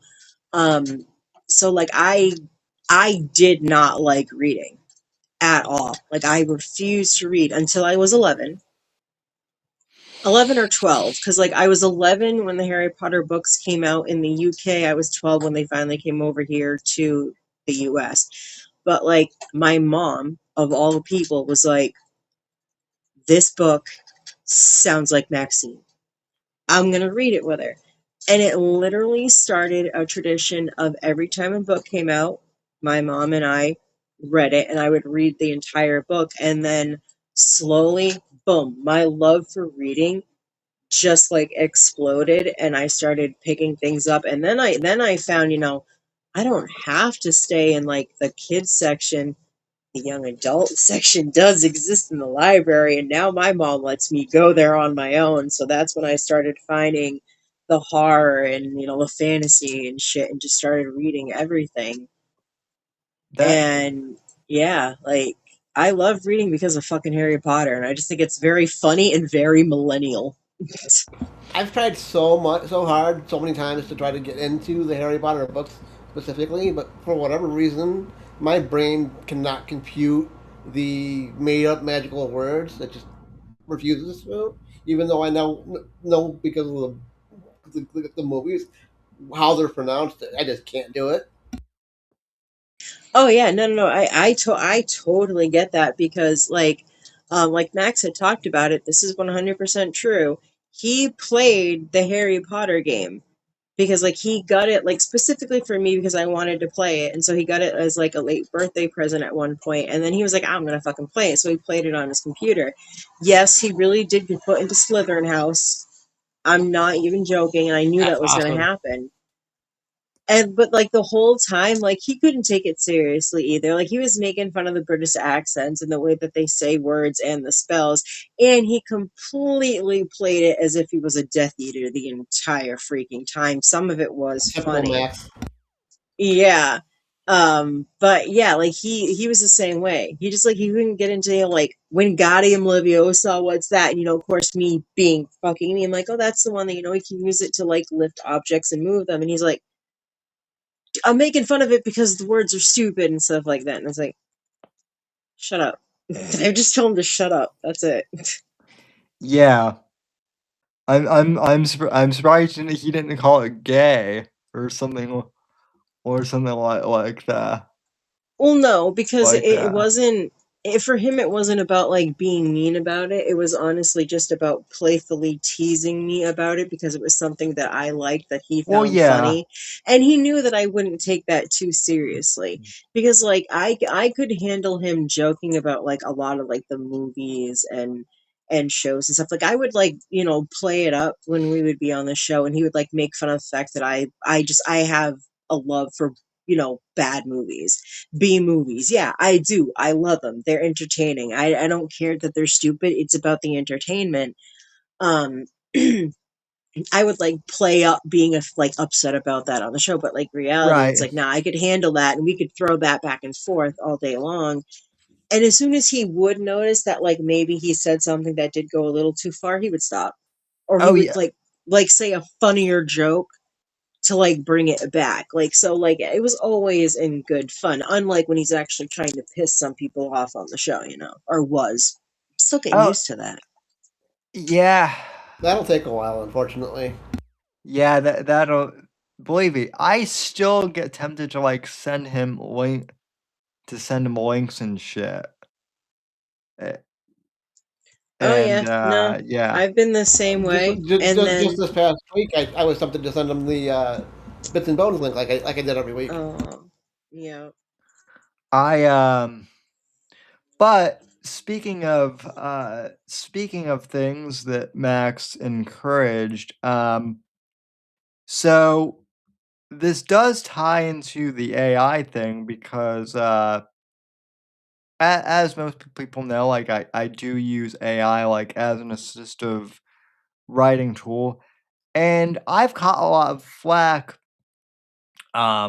for over the years, and uh like a lot of people have actually, I don't want to say like, I don't want to say they've bullied me about it, but like some people I think have like basically like scoffed at my work and like made really unfair judgments because of it. So Max, like at the beginning of the year, encouraged me to write an article basically like explaining how I used AI, and just because of, like, how busy, things got and whatnot, I never really got, like, around to it, and then, because it's been such, like, a prominent topic, especially this week, I finally sat down and wrote that piece, so I'm not going to read the whole entire thing on air because Nice. it is, like, 5,000 words, long, but Sam, that's awesome. He would be so fucking happy and proud of you right now. Way to go, dude. I do want to, let people know that it's, let me see if I can pull it up. Yeah, this article is available for people to read on both X and Substack. Um, and basically, I explain in the article, kind of both extremes of the AI argument. People who are like either on one side being like totally pro AI use for like everything, and then people who are like staunchly against it. Um, and specifically, like with me as like someone with a disability, like I have found that AI has been really helpful. The other thing though, and I'm not sure like if Mort has any experience using like speech to text dictation I've like used I it a do. bit. Um Mort, let me ask, so did you ever use it when you were in school A or little anything? bit, yeah. Okay. Yeah, I did too in the 2000s, and let me tell you, just to kind of give people an idea, like the whole argument against people like using AI because they think like steals your creativity, or that you're just letting the computer do, thinking for you or something like that. Those are all arguments I heard like literally like 20 years ago. Um Now when like sp- when like speech to text software was first like becoming a thing. Same thing with like Fucking predictive insane. same thing with like predictive, speech like software that would like, predict words like as I type them. Um so like I've heard a lot of the arguments like against AI be like applied. Did they have an issue with T9 texting? Because if they didn't, they need to shut the fuck up. Well, believe it or not, yes, a lot of remember like this is the Then they're 2000s. just retard. They're just retards, and there is no communicating with them. Well, yeah, and as Max would say, a lot of them, this goes back to a whole thing of like a lot of them are boomers that don't understand that don't understand like how technology works. They they see software do something that they don't understand, and they think it's like a magic box of It's sorcery. immediately sorcery and magic. Yeah, so therefore it's bad. It's, T9 texting, I'm sure at some point to some boomer was basically like Terminator was basically the same thing as like the Terminator, so they were scared of it. And Oh yeah. yeah, I'm sure. But at the same time, they also like to use us millennials as, their IT. Even if it is like a random person that you do not know, but they know your parent some way, shape, or form, and they come up to you and start asking you for help with their phone. Oh yes. My Please stop doing that, people. That is very uncomfortable for us, and we're trying to be polite because that's how you raised us. But at the same time, we are cringing inside, and our skin wants to get peeled off because that is so uncomfortable. Facts. my so I have a neighbor, and like I'm not going to dox him or anything, but I have a neighbor who uh their granddaughter, who's like a teenager now, lives with them full time. And I guess the granddaughter has a like had like a school laptop that was um that basically like the granddaughter no longer had to use it for school.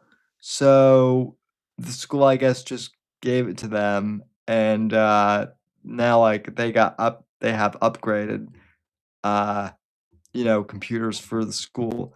So the neighbor asked me to like try and like get into the laptop, you know, for them, that like the daughter Kind of actually to jailbreak it. had yeah, that the daughter actually had for like, private use, right?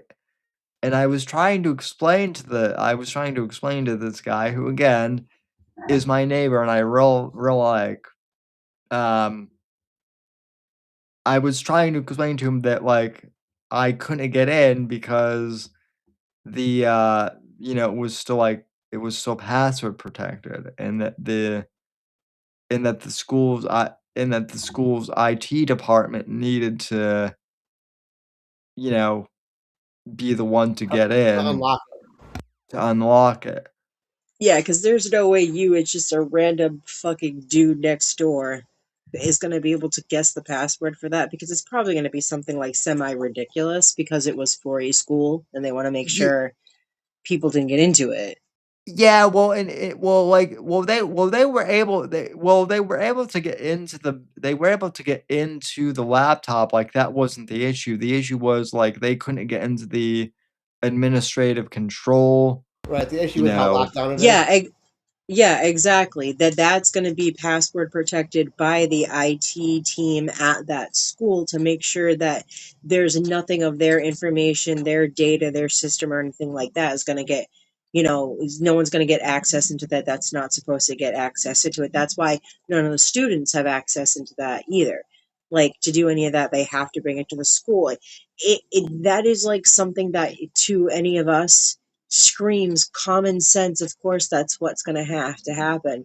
But to a boomer, they're just like, nah, use the Google that you keep changing the picture of. I told you to stop changing the picture of and figure out how to do the doohickey thing. It's like, it doesn't work that way, Grandma. Well, yeah, and they also, they were like, "Well, can't you open a command terminal and, like, ha hack, into," and it's like, I can What are you, Cody Banks? Freaking I James Bond? Like, what the hell? well, and it's like, I can try, but, like, a lot of, like, the, device management systems, like, are set up in a way where, like, if you try that, it'll just brick the entire, thing. So again, like, I told the guy, like, "Look, I know it's a pain in the ass, but you're gonna have to go back to the school and, like, just ask them to, explain that this is the old laptop, that your daughter has the new one, and that you'd like it unlocked." So that's all I Yeah, had to do. I guarantee you that is like, because they gave those computers to the students, that they probably had a lot of parents that came in with that, like, hey, we're going to use this because the new laptop, how do we get into this? And I guarantee you, no problem at all. Oh yeah, sure, we're just going to call the IT up, they're going to type it in, they will help you reset it. And I guarantee you there was a protocol of how to do that, and if they had just listened to you and done it, they wouldn't have had a problem. But I'm guessing that they gave you a hard time still. No, I mean, once my neighbor like understood that, like, that was the process, like, he was cool about it. But like it took me like repeated, like, speaking very slowly, like trying to explain like why I couldn't just like James Bond, That's you know. exactly my point. Is it's not whether or not they do eventually understand it. It's the fact that it takes so long to get And from they think we're A wizards. to B for them to like understand it. That's like you have to repeat it so many times and slower. And then I love it when they get mad at you. Don't talk to me like I'm a child. Well, you haven't understood what I've been saying so far. I'm actually trying to explain it to you in like a more simplified way, not as to a child, but to as an adult that doesn't understand like technical terms. And then they still like then that's when the whole like millennials are disrespectful stuff comes into play, and then you just want to rip your hair out. Yeah, yeah, and it's been really hilarious. And I know I explained this in the group chat. It's been hilarious for my mom, who is a tech nerd, to like witness this behavior from her peers who like aren't in tech, because like her entire life, like all her friends, like going back to the 80s, they were also um into computers. So like it was never an issue for them. And now, like, the fact that our neighbor next door like can't understand how to like even open up Gmail sometimes is like perplexing to her, because that's like the most obvious thing. But you know, I digress. So on one end we have people who are like overly cautious about AI, and then we have people who can't even like use email effectively. Or their And, smartphones. and if you can use the hub, you can use a use an email. Oh yeah, that's the other thing. Is there are uh, good God, I hate to say this, there are millennials in Gen Z who have no problem like navigating the hub, for things. But yeah, I always get like a call like, um, Sam, I lost my Gmail password. Or, um, what do you mean why does my computer say I need a stronger password? Or, something like that. So, Okay, those are really stupid questions because like most things, especially nowadays, are so idiot proof to that they literally give you a checklist of every single thing that you need to put within this password. And I know that they do that because it's actually a joke amongst some millennials about like how nowadays it's so funny that you have to make sure you have like an uppercase, a lowercase, a number, a special a special fucking like an exclamation point, whatever fucking shit like that. They want like your freaking social security number, they want your firstborn, they want all these things for a freaking password. And then what's really really funny about it is, one, the boomers that like do, and the people that do get it right, end up forgetting what the password is because it's so long. And for some reason, for the love of God, I cannot figure out why they cannot just write this fucking shit down on a piece of paper or in your phone of what your password is. Now, yes, Max used to give me crap about that all the time because that was my problem. I would forget stuff all the time. My ADHD made it very difficult. So, you know what I did? I started writing it down. And since I started writing it down and making sure I saved it, I don't have that problem anymore. But then the other funny thing is, how many times have you like not gone on for a few days or whatever, and then you go on and all of a sudden they're saying you have to like change your password because it's like an update in their system or some shit, and like some of them are even like every 30 days, and then that's when it just becomes like redonkulous.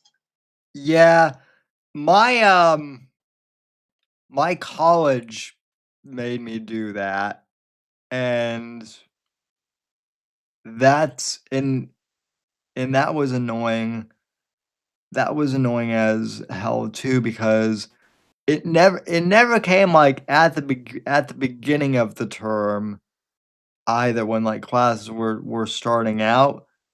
It always came at like at either like midterms or final exam week when like I needed to get into my school email to um to like either submit shit or like get files that I actually needed to like take an exam or something. And like I'm trying to remember shit for like quizzes and whatnot, and yet like you're expecting me to memorize like another password for an email that like I don't like to use unless I'm getting like student discounts or shit like that. So Yeah, so like it's not even one that you necessarily use all the time, but it's the one that like is required for you to do like important things with the school. And yeah, they make it difficult and change it and everything, and it's like, dude, yeah, with everything that you require students to do in like especially now, because like I remember when I was in college, all the shit that they expect you to do and remember and shit like that. It's like nowadays, like, yeah, you would think that with the way technology is, you would make it so you don't have to do that as much, or even with the excuse of like, well, it's like the safety protocol bullshit.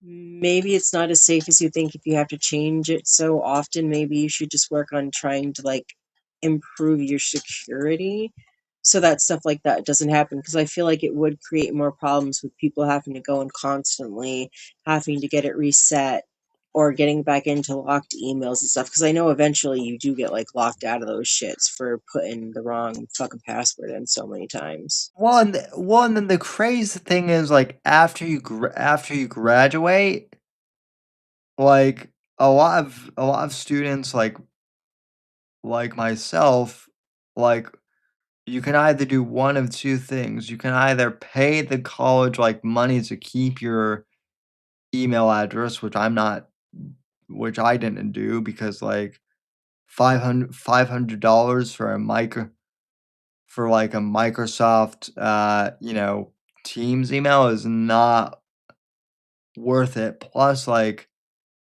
it's not in like a proper like edu email to keep like my student discounts. So like what would the point be? Um like yeah, you eventually lose access anyway. So it's like why all the you know, like super secret incognito stuff to begin with. Yeah, and that's just like the regular dealing with college is bullshit. Then you get into the fun college bullshit like I ended up dealing with when I graduated, which is the school that I actually I went to was Gibbs College. That's one that I went to. And it was very funny because this was after I graduated, thankfully after I was able to, do the ceremony and get my diploma, thank God. But I had friends that were still attending who literally, first of all, like email stopped working. We could no longer contact counselors, like I couldn't either, who were, part of the contract with the school was that they, guarantee of helping you find at least your first job graduating, which I always thought was stupid, but okay, you put that in there. All of a sudden, you can't contact them anymore.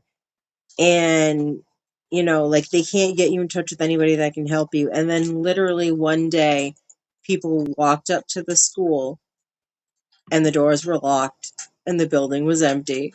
And that location was just poof, gone. And then people found out the other thing was that, unfortunately, the college that I attended, most colleges didn't accept the credits from that college. That's So that was, yeah, that was fun for a lot of people that tried to find other schools if they didn't want to go to, like, basically there were only two options and they weren't that great. And I'm just like, that really speaks a lot about where I attended, and makes a lot of sense why I have a lot of like negative things to say about them. Yeah, that well, my college, like, got absorbed into, like, a bigger campus too. So, like, I went to I went to the University of South Florida, but I went to one of the, satellite, uh, campuses. Not gonna say specifically where, but, basically that basically because of, like, COVID, that satellite campus just got, like, absorbed into the main campus, and that was a lot of fun, especially since, like, I graduated right after COVID, um, because oh, and because of COVID too, like, a lot of, like, the guaranteed, like, helping you find a job stuff wasn't offered to me either, hence why I started to, like, freelance right away, basically.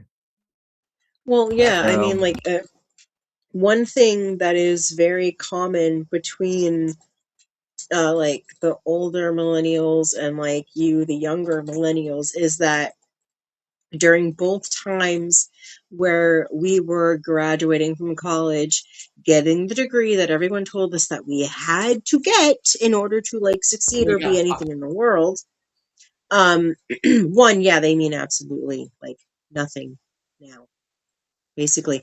But when I graduated and like around the time when you graduated, we both went through like, um basically they were both like economical fucking crises, yeah, that crises.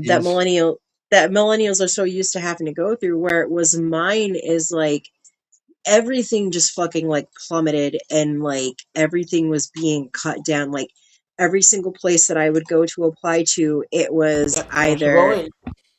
yeah, it was either, our entire division is getting cut, we can't hire anybody, because they cut our funding, so we can't afford to hire anybody.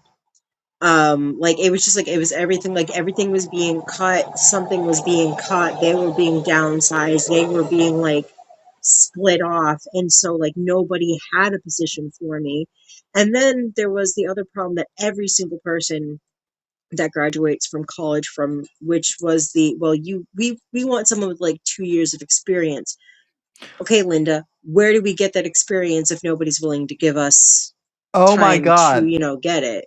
That is the that is the that was, like, that was my biggest problem too, was, like, Yep.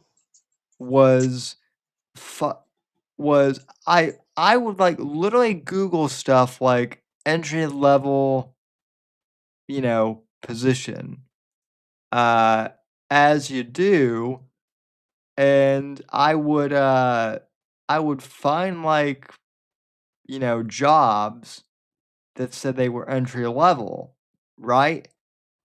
And then I would go to apply for the thing, and it would say, like, in the application field or whatever, must have 2 years experience and whatnot, even though on the LinkedIn or in the job listing, uh, it would say, no experience required.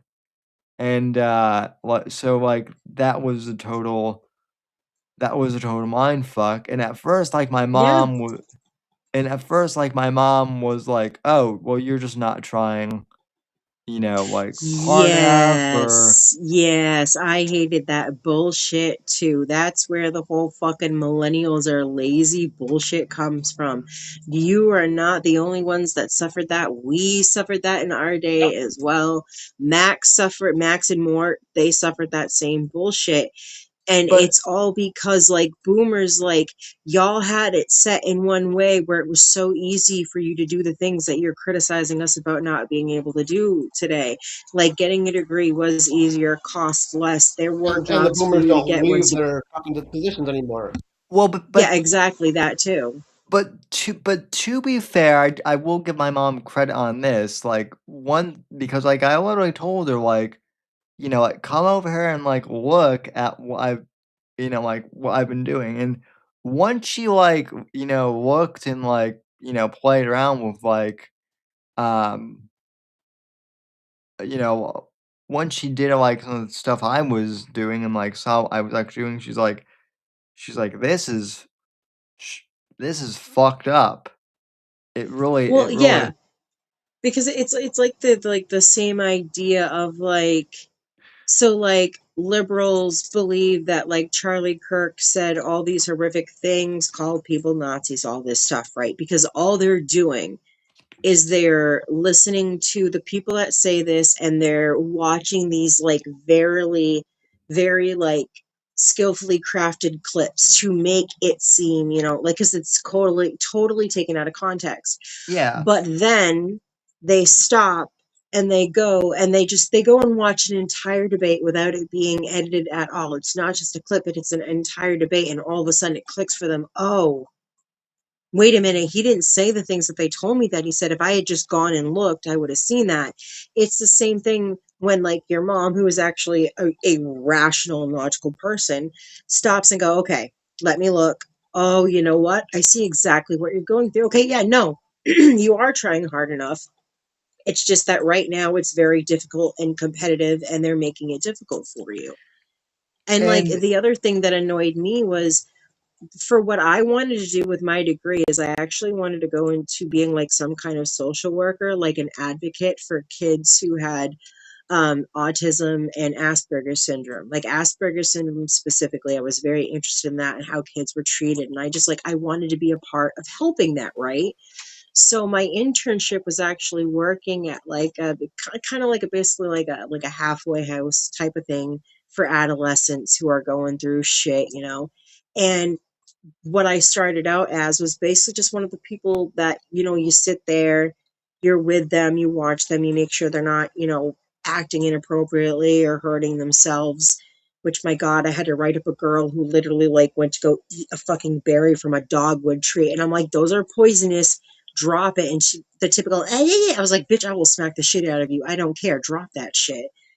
I yeah. went through that fucking internship, okay? I learned stuff, I experienced. I had hand-on knowledge and experience. And yet when I went to a place that was the exact same type of place, well, that just wasn't enough experience. I was like, I have the same amount of experience as someone who comes into like an entry level into this has. How is that not enough?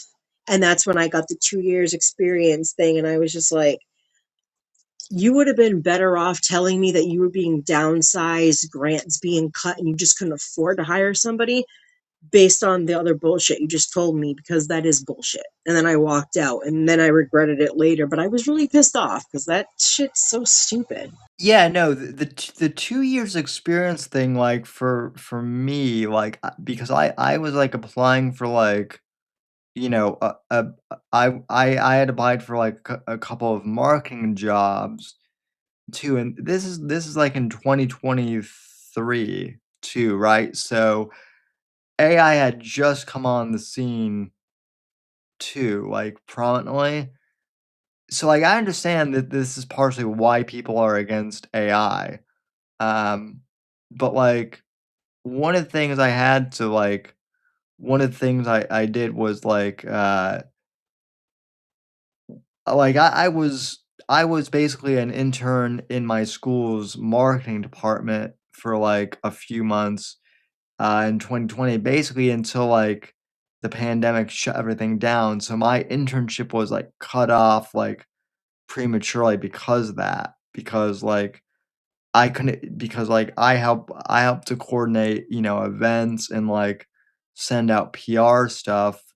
So, once the once everything got shut down, like obviously that stuff wasn't going to happen anymore, right? So I explained like I did that for, like 4 months as like my internship. Plus, like at that point, I had like close to 15 years experience like writing copy, doing promotional work and whatnot for like my own podcast and like all of this stuff, like kind of DIYing it, right?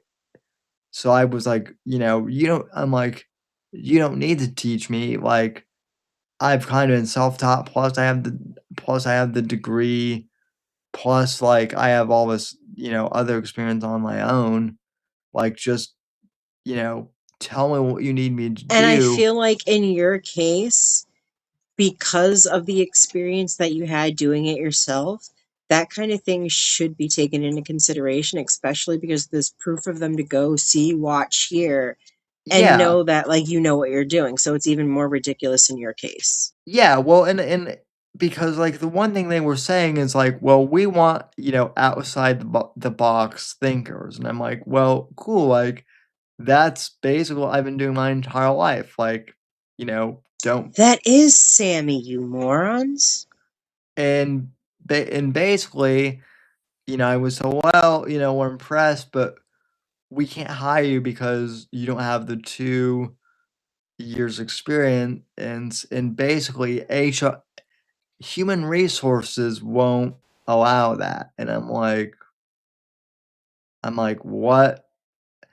That's the other thing too. Max and I was just complaining about this too. Is like, how did HR get like so much power at these companies now for like everything? It's ridiculous. It's ridiculous. And if anything, you being a cripple should have helped that aspect, but whatever. That's the other thing too. More though is like is HR.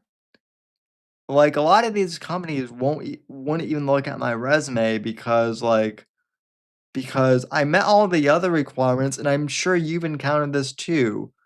So much for equality, equity, and inclusion. Well, like yeah, but like, we're for DEI, but like, can But you not lift? really.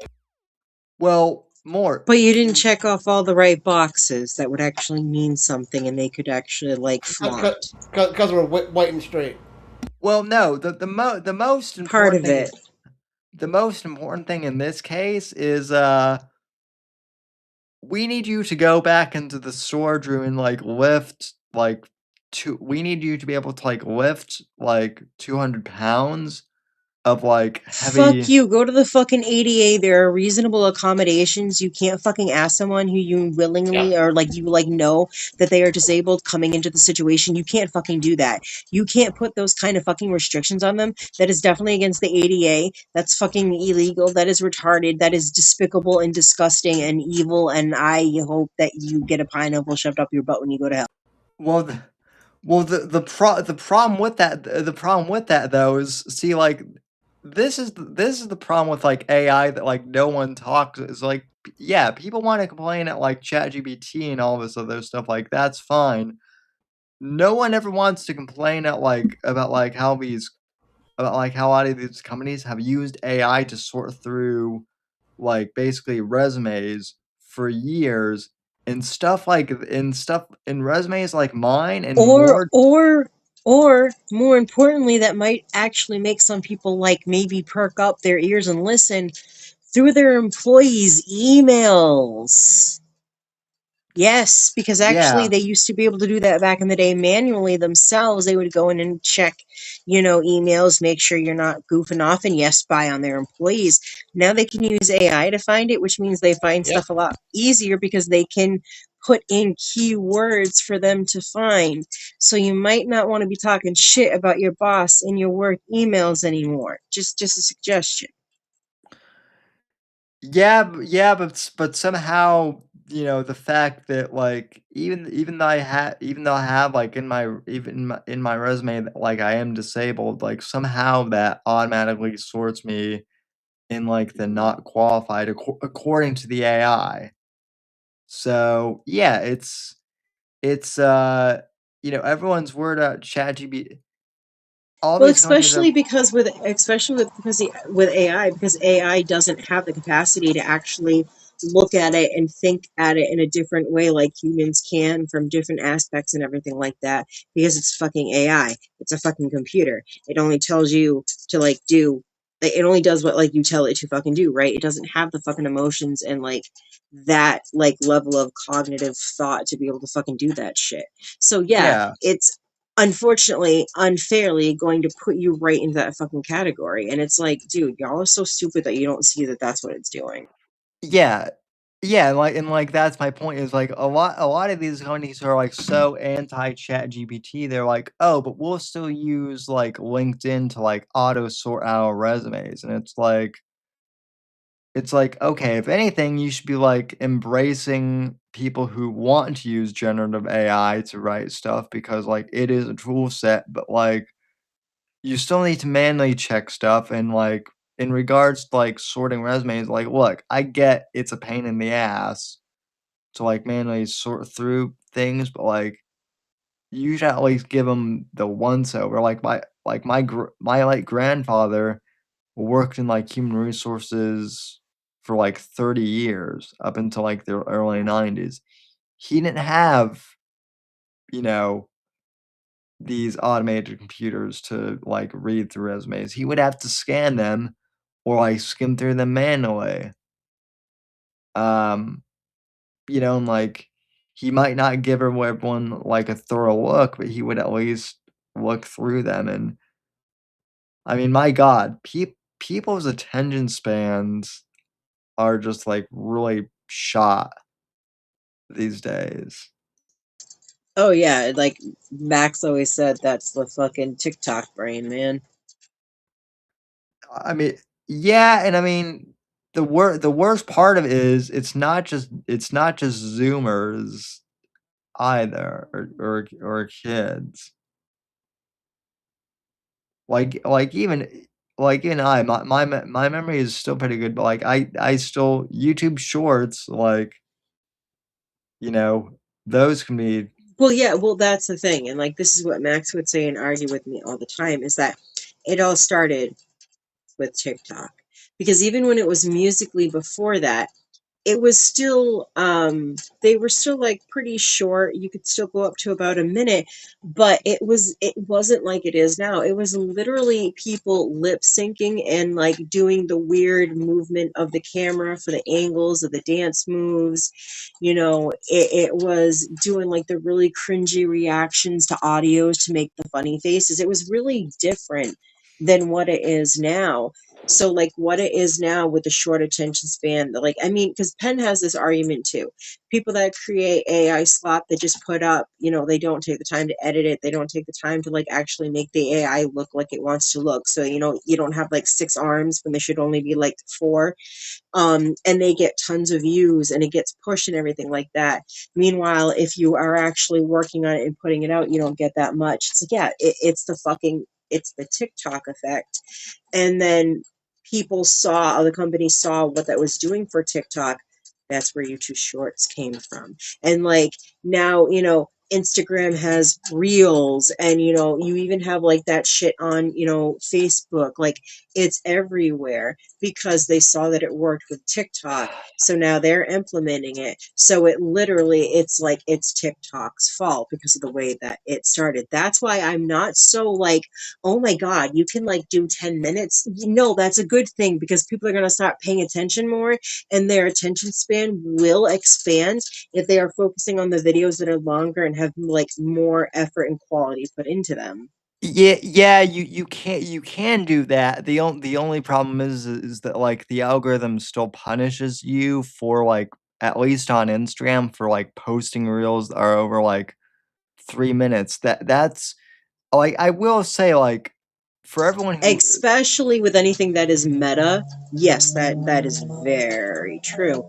But I yeah. have noticed that with TikTok, with it being bought and everything, and who has it now, one thing I will say is I noticed there are so many ads, like, because like I'll watch Peacock and stuff for my shows, and so the ads in between, I'm seeing ads for TikTok, and it's not just for dancing. It's like actually like spreading like classes for like adults and stuff to learn education for veterinarian purposes. For like it's actually being used to like spread a lot of new stuff. So it's like I Yeah. think that algorithm is changing, I but like Instagram likes their money, Meta likes their money, so they're gonna keep it the way that it is, and they're gonna be like, no, no, no, no, you're trying to change it, we can't have that. So like we're still gonna let you show your stuff, so we can't say that we're censoring you, but the algorithm, yeah, it's kind of like push you over to the left. So well yeah, it's a big well middle finger to you.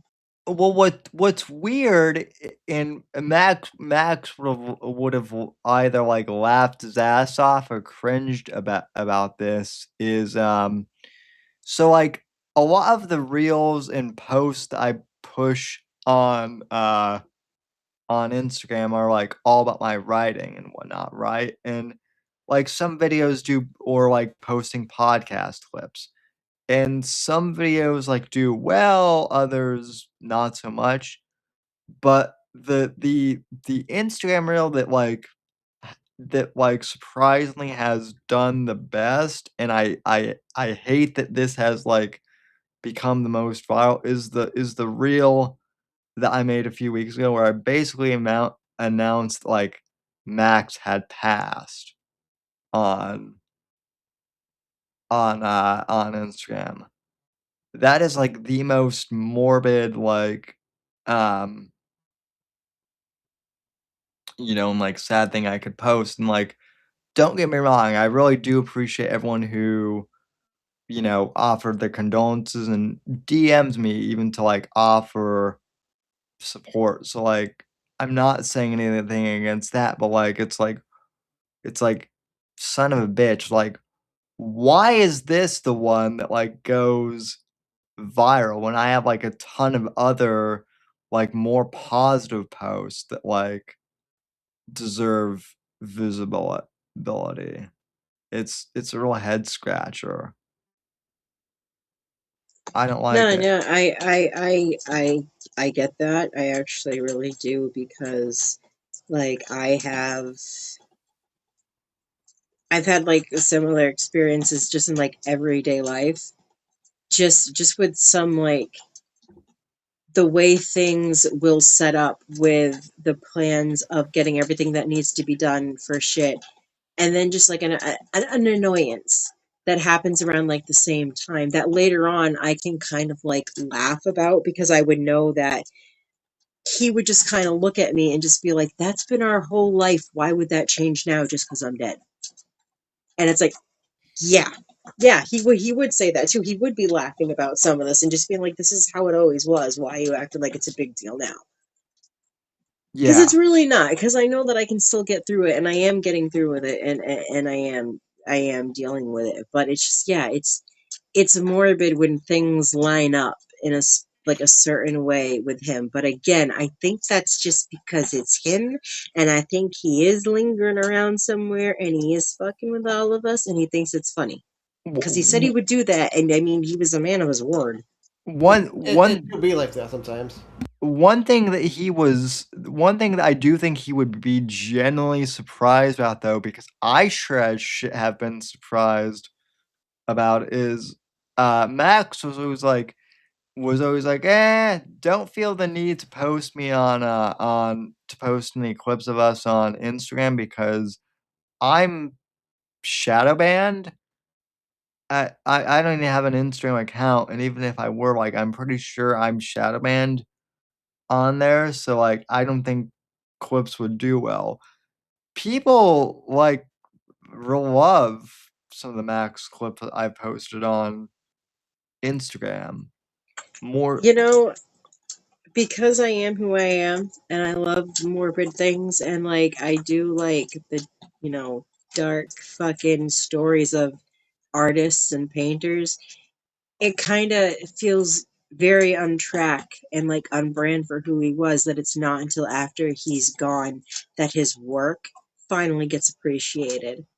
It kind of I kind of feel like, in a sad way, it's very much like that's how it was always meant to be with him. I kind of wish he was around a little bit longer to like Yeah, add to it a little bit before, he had to leave us. I literally had the same thought today. Actually, like it sucks, but it's it is what it is. Like people have been even asked me like if I'm going to change the intro now, and I'm sure I will eventually, like as we get more guests and But not anytime soon. but like yeah, not anytime soon. I just don't have. I mean, I'm sure I could get more clips, but like I just don't. I have so much other stuff I have to do for the show that like creating an intro is Not a not priority. not a priority. Second, like Max is always going to be a part of the show in some way, or same thing with Morpheus as well.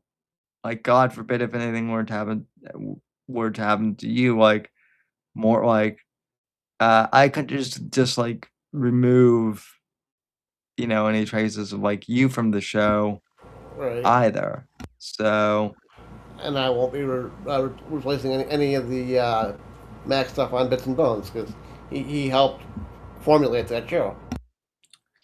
yeah. Now, if only we could get the breadstick man to come back more often, that would be awesome. But, we Yeah, yeah, he's been busy. He's got some family stuff that has been going on recently. Not going to get oh into it. yeah. But he does try to stream on his own. If you go check him out on Kick, I believe it's just Corethus, I Yep. believe, Yeah. on Kick. And I have to say, like, Mort and I are in there quite a bit. Sam actually was finally in there because I put the link, which, by the way, Mort, why the hell did you never put the link to his Kick in the chat for like Sam or the guys to like go? He's gonna have to have a word with you, sir. Anyway, it's Because a I'm lot of funny. fun to it's a lot of fun to actually go in and just like, even if you're just doing chores, to just listen to Core's streams, because one, he's hilarious, and you will get to find out about cum guns. And let me tell you, that is like, once you understand what it is, because he will explain it to you if you ask, it's so hilarious when he starts going off about it. I am going to eventually make a jokey, funny song about it because, yeah, just gonna have to. So that's gonna come out eventually. But yeah, you should go check out Corethus on Kick. Watch his stream. It's funny. He was been playing. Oh, I cannot remember the names of the games to save my life of what he has been playing, but they're actually very entertaining. He has a lot of really cool masks for one of them, and guns, and yeah, he does a lot. Oh my god, Max was not lying about the freaking anime games and the anime girls and the costumes and the stuff and the, oh my god, it's so funny. He's great with it though, so definitely worth going and watching, and hey, subscribe to him too. Yeah, for sure. And also like as I said, thank you to everyone, especially Chibi and Morthis for tuning into my into my Witcher stream like the other day. And I'm going to be streaming more, and I know that game is 10 years old, but apparently like people still like to watch like playthroughs of that game. And like literally all it is like is me just like kicking on streaming on my PlayStation and playing the game like as I normally would. And now I'm playing kind of the second time around. I definitely have made like smarter choices, including my romance ones, because I don't want as much as I enjoy Dandelion, I don't want to be stuck with him at my villa at the Oh, come end. on. So Why not? I really don't know why, so I'm like joining in, like kind of joking, but also like why. well, Because if you try to get a threesome, you get fucked. Not in the fun way. yeah, Oh,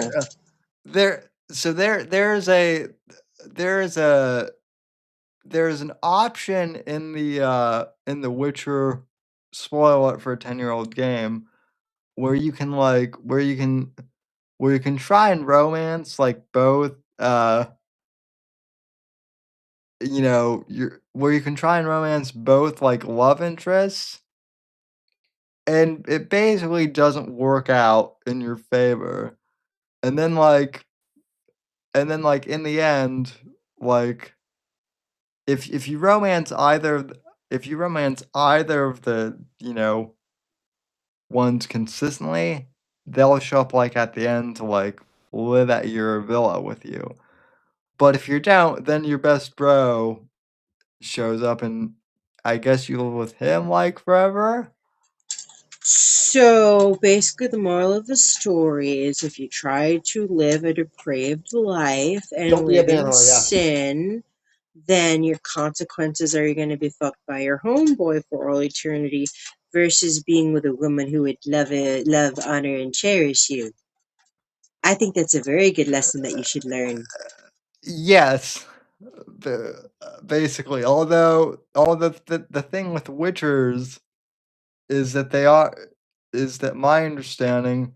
I don't know if it's just Geralt or if it's all Witchers. Uh, so I'll have to refer to you on this more. They do have a larger than normal sex drive, yes. And they are pretty promiscuous, as I understand too. Yes. Or Why do you think all of the women go gaga for him? Because they know that, and he's their rough dom daddy from the fantasy land that they want. I mean, my God, the amount of times that I've heard the fucking audio of him just like going, "Oh fuck," because it's like actually like an "oh fuck" moment. I really gotta deal with this, and they turn it into some sexy dom daddy stuff. Yeah, that's why they like him, because of that crap, dude. Like, why are you why are you surprised by that? Actually, I'm actually not. Also, both Henry Cavill and the voice the voice actor who plays The Witcher in the games. I'm pretty sure he played Batman once in one of the like animated I believe so, shows. yes, but I can check. Yeah, yeah. So yeah, that I can understand like why women would like him alone, just based on his husky voice. So, and also like No. really, he's never been Batman. Nope. Well, shit, he would be haha. perfect. He, Would be damn perfect. he might not be like Kevin Conroy good, but he would be pretty darn close to it, I think. But anyway, with all that being said, we do have Bits and Bones on Friday, and Sandwich Makers is still on hiatus. Yeah, Right? especially because right now, like, we're not at home right now. We are staying with my mom. Just while I'm going through stuff that needs to be settled, she's being a big help. And when you have a child that's going through something like this, sometimes it's a little scary going home because they know what's not there anymore. So I'm dealing Yeah. with that too. And like right now, like I talked about like my technical issues now, like I'm on a tablet right now and I'm surprised the battery has lasted this fucking long. 3 hours plus for me, that's amazing. But I can't really do a show like this. It's not really possible. And it's just like not a lot of time. But I mean, I'm coming on here, and I am going to be on Bits and Bones on Friday. I'm actually kind of excited about that, so I'm going to make sure that I'm there for that too. So I am still trying to like make an effort and be here. But Sandwich Makers is only on a hiatus. It is going to come back. Chibi and I are going to be back, and we're going to be doing stuff. It's coming. Just give me time. And hey, maybe even Penn. Stupid truck, how dare you? You're so rude. Sorry, I'm outside. Penn might even be able to like make a few appearances every now and then because work schedules are kind of like helping out. So Sandwich Makers is definitely gonna make a comeback. So it's not gone. Don't worry. Yeah, and like I may have some potential guests who might be interested in joining you on Sandwich Makers at some point as well. So Yo, I'm so down for that because Max and I were talking about doing guests. So like, yeah, I'm down for it. We'll talk later for sure. yeah, I'll let you know in DMs. But yeah, and by the way, I really do appreciate you like making the effort to come on here, and also just like, you know, I want to say like I really appreciate you both for being emotionally supportive of me as much as I've tried to be, We appreciate you too, Sammy. emotionally supportive of you like obviously no one. Yeah, of course. I mean, come on. Like we were just talking about, like people that want to judge like the fucking online stuff. Like, regardless of the fact that like we have never met in person and we like live in all different like states and stuff. Like the RTO really is kind of like a little misfit family. And Yeah, I'm always gonna be there to like support you guys as much as I can be because like I feel like you guys have been doing that for Max and I for a really long time, and it just like yeah, I don't know, it feels right, man. it really like the one thing that like I mean fuck you, fuck you, Max, I can hear you laughing.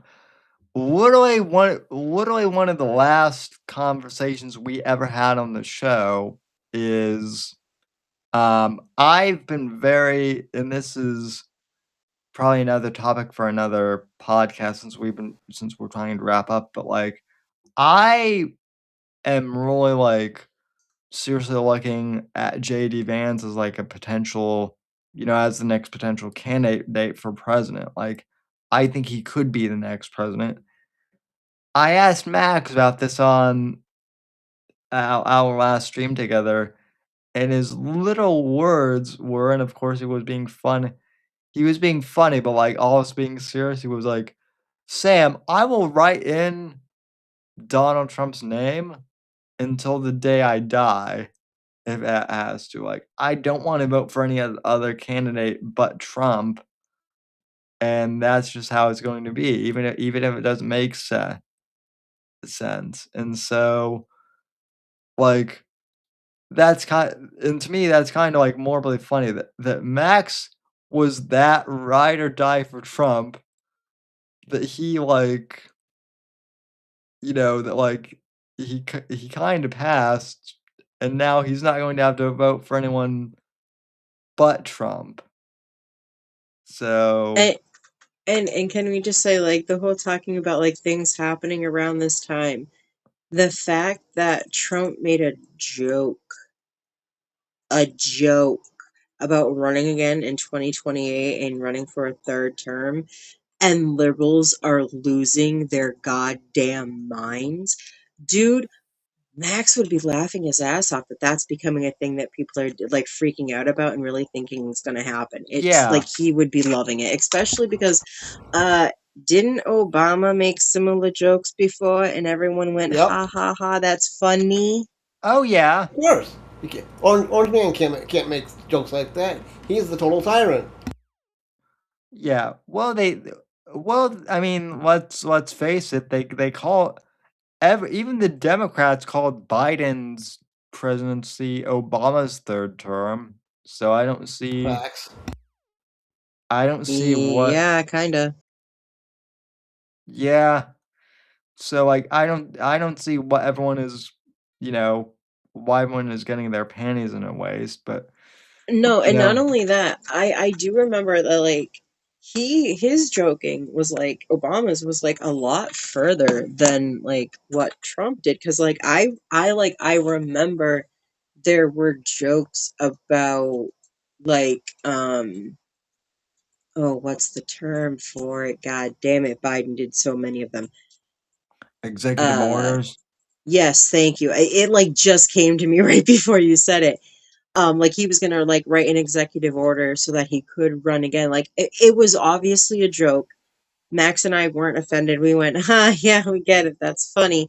But it was perfectly fine when he said that. When he did that, it was fine. But Trump makes a joke, has a hat made for the joke, which just means like, yo, he's more dedicated because he's got props. And you're losing your minds, like screaming, crying into cameras all over social media. Max would be dying laughing, no pun intended. Well, I guess we'll kind of end on like a positive note then, because and I'll see if I can find this, but the White House Correspondents' Dinner happened last week, which is basically like where all the which is basically like where all the members of the press go up and roast the president, and then the president gets the opportunity to roast them back, and Trump basically made a joke comparing like a CBS reporter who's a biological woman by the way, um but he said that this reporter basically looks like Dylan Mulvaney, and the entire media, I love that. like, in the entire media, who, by the way, like, claims to be, like, you know, pro-trans or and whatnot, right? They were offended that he compared this reporter to, Dylan Mulvaney, which is, which is funny. You mean they don't actually support trans women? Holy shit! Well, I mean, look, you know, we knew this was gonna happen because, like, even the left knows that, like, Dylan Mulvaney was a bit too much, right? Like, And an Okay, ugly woman. but let's not play like a little bit ignorant here and not realize that the reason why they are so upset about it is that they know that it was a dig on the person to say that they looked like Dylan, so therefore it is an insult against trans women. You know that's what some of them are getting their panties in a twist for. So it's not like they aren't supportive of trans women, it's that they know that it was a dig at trans women and they're pissed and they can't take a fucking joke. yeah, so here's the clip. On receiving her award. Let me pull this up real quick. So, yeah, so here's the bit that everyone is freaking out about. But they'll learn their lesson.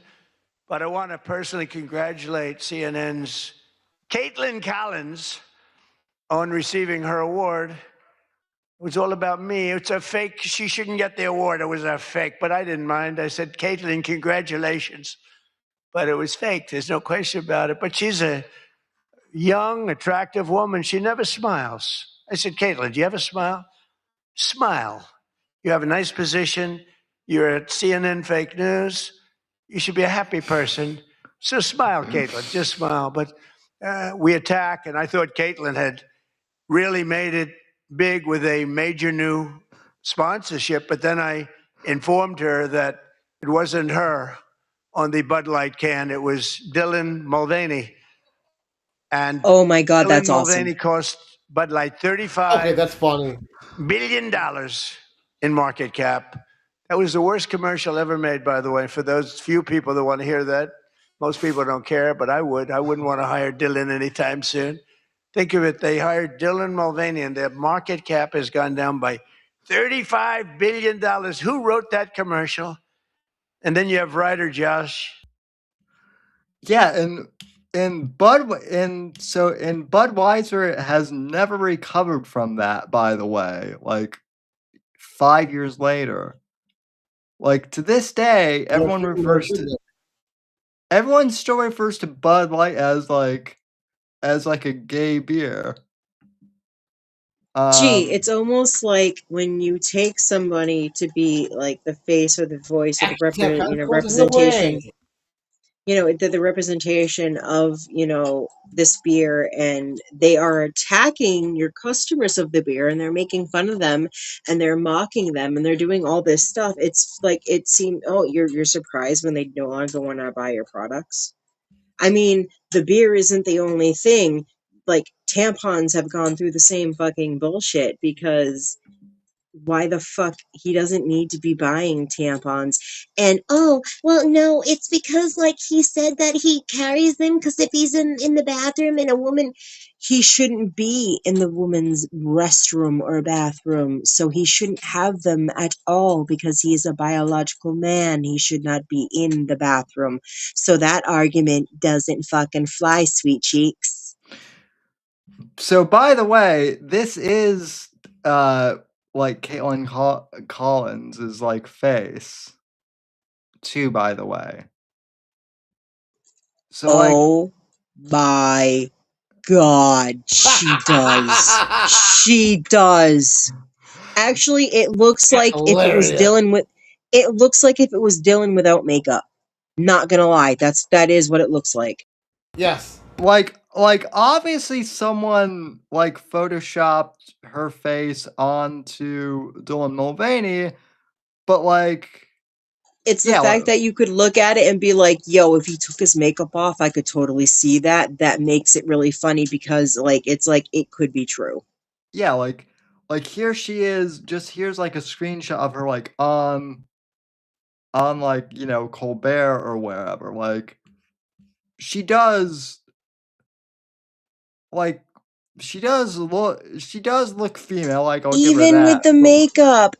the makeup, though, yeah, I see the resemblance. So basically, what it is, honey, is that Dylan used you as inspiration for his costume. So, you should actually be honored and not be insulted by it at all. And none of you should actually be upset about that fact, because, that he made that joke, because it's actually quite a flattery. Because, I mean, impersonation is like what? It's like the whatever's way of fucking flattery or some shit like that. I don't do quotes. But come on, you shouldn't be upset. That was a compliment, y'all. Yeah, pretty much.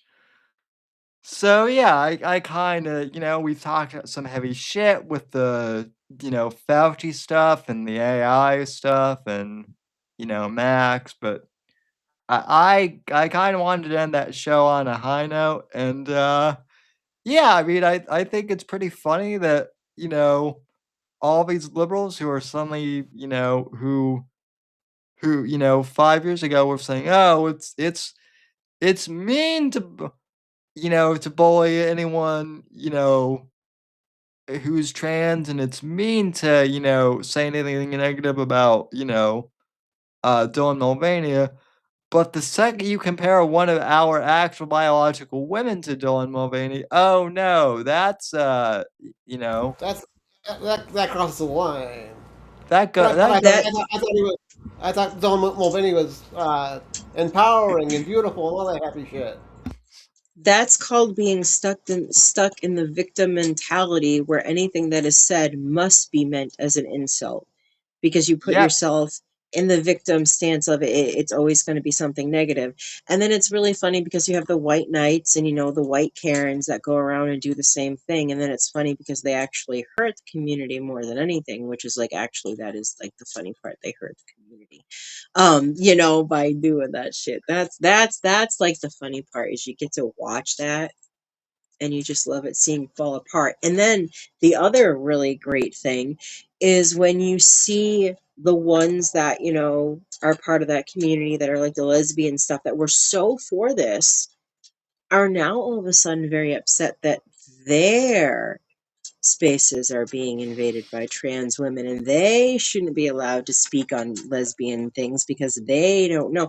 It's funny because isn't that what we've been saying for like the longest time, that they shouldn't be in women's spaces and they shouldn't be talking on women's topics because they actually don't have any knowledge or experience to be able to talk about it, but it's Yeah. only when it happens to you that you care. Interesting.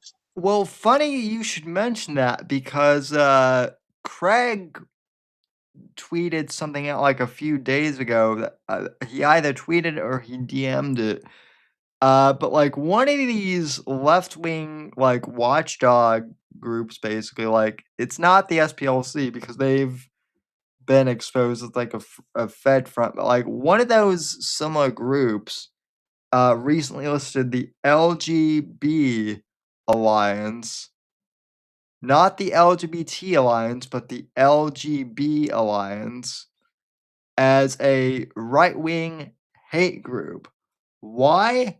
Because the LGB Alliance has basically like said, yeah, we don't want any of the trans stuff like being lumped in with us anymore. So the LGB Alliance is now being lumped in with like far right Catholic groups now, which is Well, hilarious. Like, how dare they be transphobic?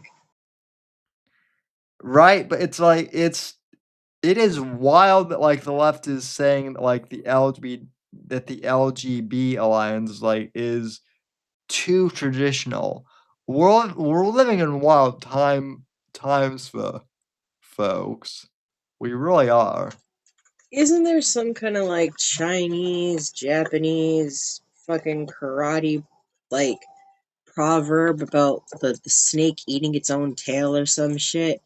They're cannibalizing themselves because that's what they're going to do because that's the kind of culture that they create themselves and they're too stupid to see it and then they start eating each other. Oh yeah, that's how it's been for the left for years. I used to and unfortunately, like I used to say that conservatives don't have that problem, but unfortunately, we're starting to have that problem too. Although, like Candace You're and just starting to see that problem more and it being exposed, but I think it's always just been there. It's just been lower key because more people had more common sense not to say this stuff out loud and keep it in their heads. But now, like with Candace Owens and people, they're being encouraged to speak their mind, and so they kind of forget to use their filters now. So now we're seeing the trueness of some of these people. yeah, well, and also like I'm not a Catholic. I'm not a Protestant either. I've always considered myself like a non-denominational Christian, but I am really starting to like favor Catholicism, particularly because like Protestants like Tucker Carlson are really new Protestants too, especially I would say like Tucker are really like they're really like doing a horrible job of like making Christians look cringe, especially saying stuff like I was scratched by a demon and then like you Oh my know God, yeah. Dude is so fucking Protestant that when somebody actually got him assistance and got him connected to an exorcist, to the people that he would need to be, because he was convinced that he was attacked and he was being possessed by a demon, was seeking out help for this. But when he went to them, he was like, oh no, this is too much for me, man. I don't know, like the whole exorcism thing, blah, blah, blah. And it's like, that's the fucking problem with Protestants. Because yeah, in Catholicism, yeah, exorcism is a thing that they really do believe in. Yes, I do believe that throughout history there were some true exorcisms that were performed. No, I don't believe every single one is true. Yes, I do believe a lot of them are faked. Yes, including some of the ghost shows that I watch. I know Paranormal State. I do believe that the exorcisms on that show were completely all faked and not real whatsoever.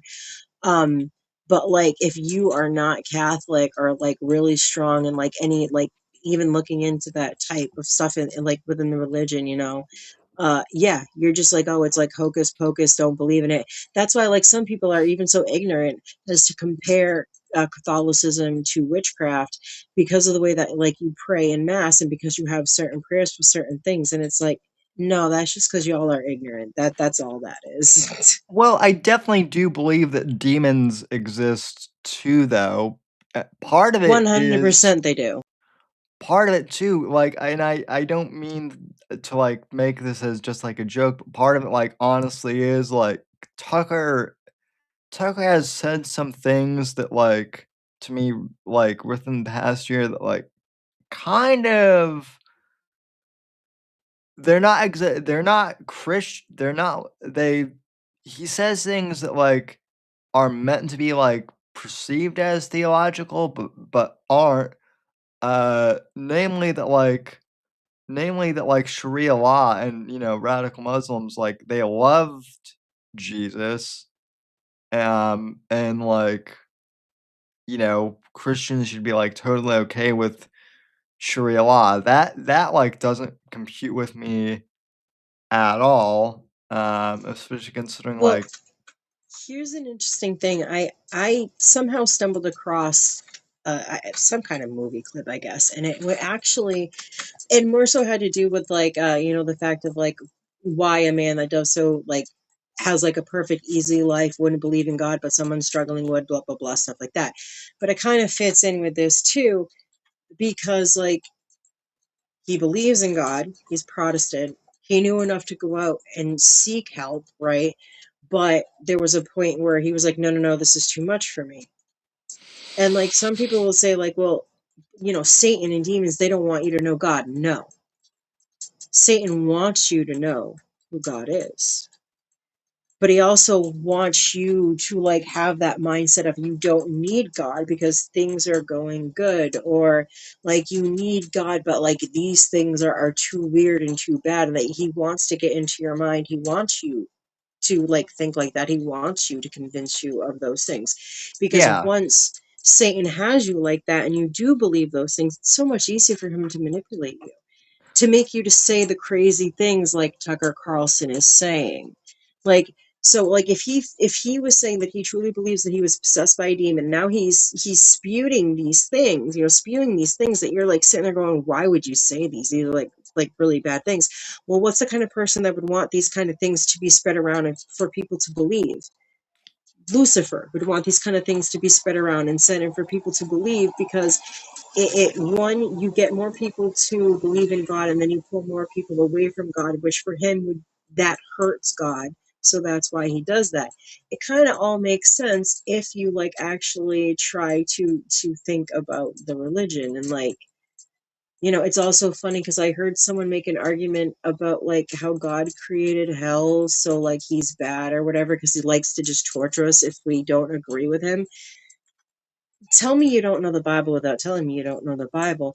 Hell was created when Lucifer fell from heaven, which Lucifer was God's most beautiful angel, the one that loved him the most, but basically he was kind of like jealous of us humans, and so kind of went like a little cuckoo, and so he had Yeah. to be, he had to be cast out of heaven, and he became Lucifer and created, basically he's the one that like created hell and runs it and shit like that.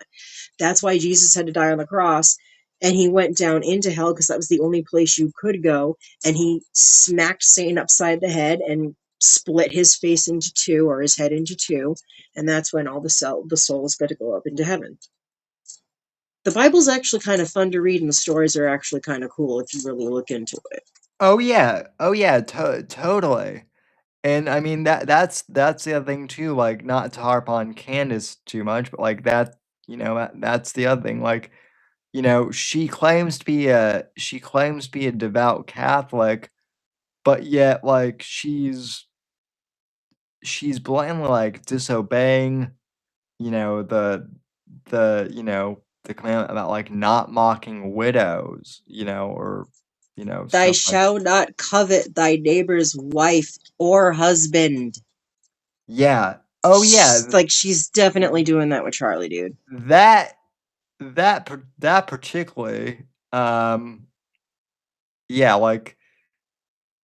that is just so, and we were calling that out, like, before anyone else was really, like, saying that, like, mainstream, like, people used to say that I was, like, being disgusting for, like, saying that she was lusting after Charlie, and yet, like, almost a year later, like, Max and I have both been proven right on that, like, it's so clearly obvious to me that that's what's going on, so.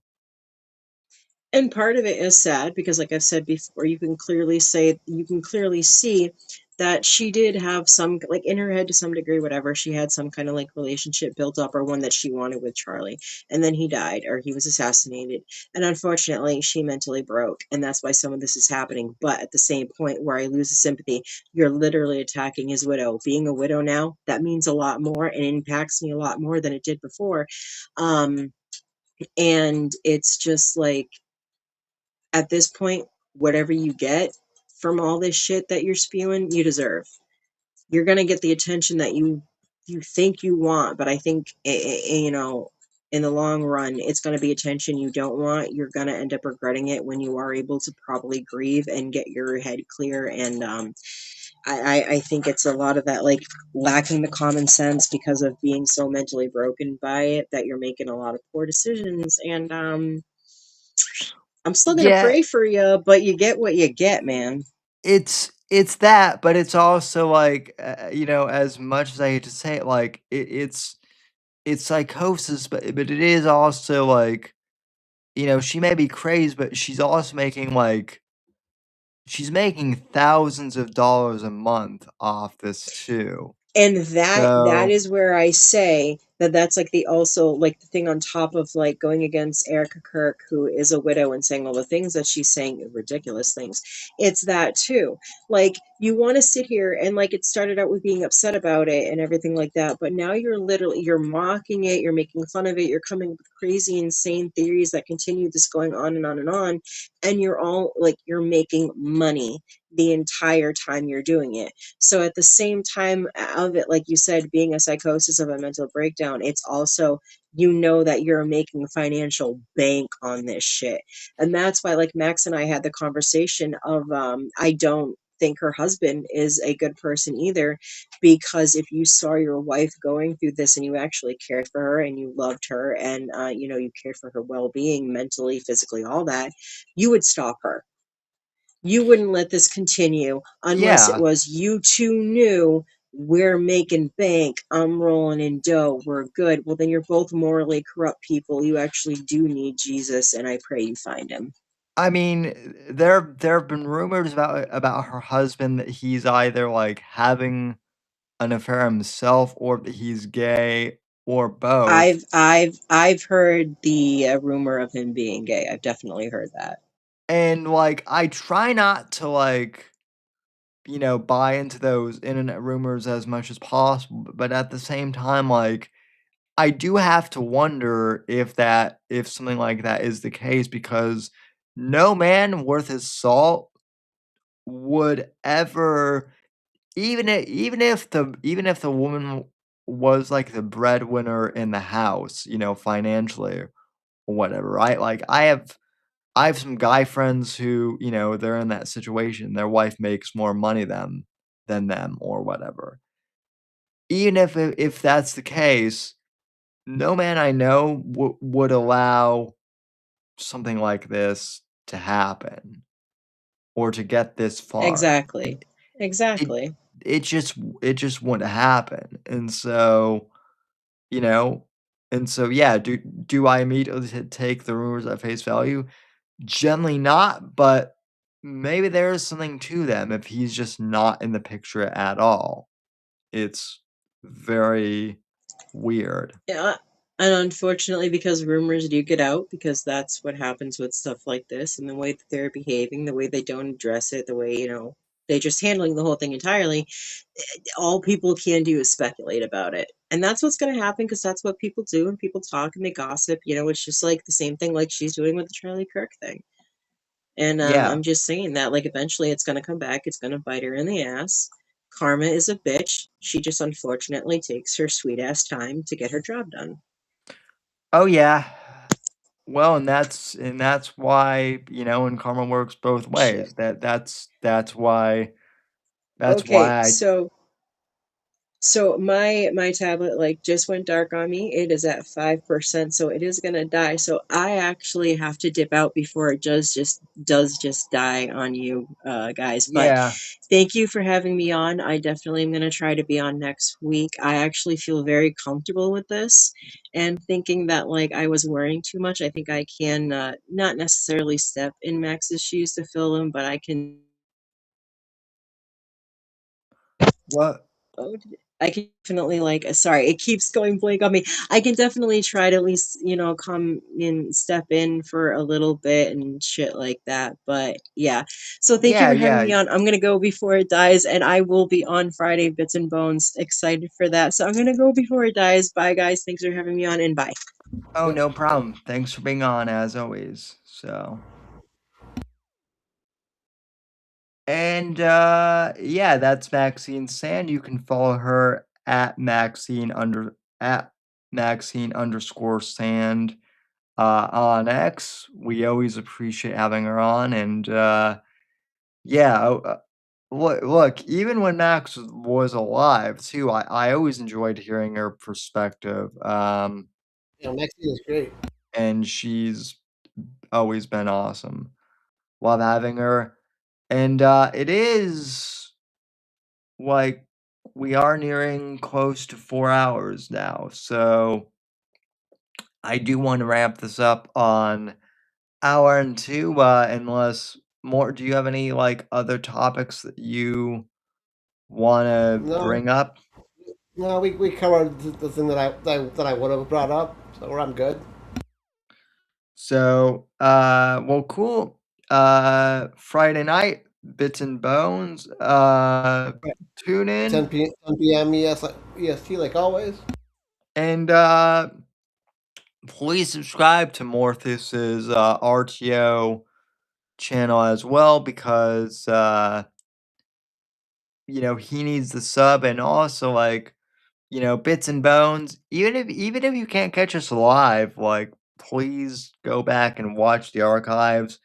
They're only an hour long. I've been trying. About 60 minutes to 90 minutes. Yeah, I've been trying to get like some of the other shows up on Spotify. For some reason, I can't quite get the Bits and Bones archive up yet, but we're working on that. So, uh, so tune in on YouTube and let us know what you think of that show as well. YouTube Rumble. Yeah, YouTube, Rumble.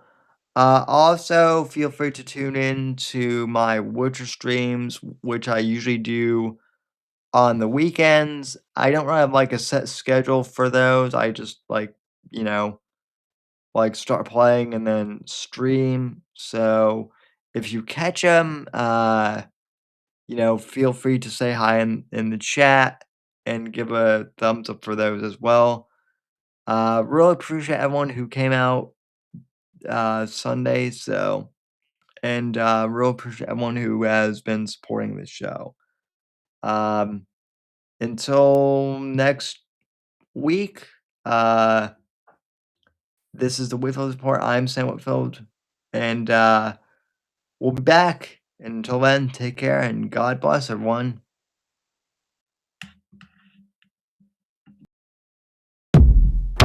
The right to offend is not some pesky little part of freedom of speech that we have to put up with. It is the heart and soul and lungs of freedom of speech. It is the coursing lifeblood of human progress. It is the instigator of liberty and modernity and science and understanding. What a laughing stock to today's student leaders are, that they can so casually dismiss the right to be offensive without realizing that their lovely, enlightened lives are the gift of individuals who gave offense. Offensiveness is not just something we have to begrudgingly accept. Offensiveness is the motor of human progress. Thank you for watching the Whitfield Report live on the Right to Offend Media Network. Make sure to check out Sam's books on Amazon, Audible, and Kindle. You can follow Sam on X at SamW_NGC and the Right to Offend Media Network at RTO Media. Like, comment, subscribe, and share with your friends. And until next time, God bless, God save this great nation.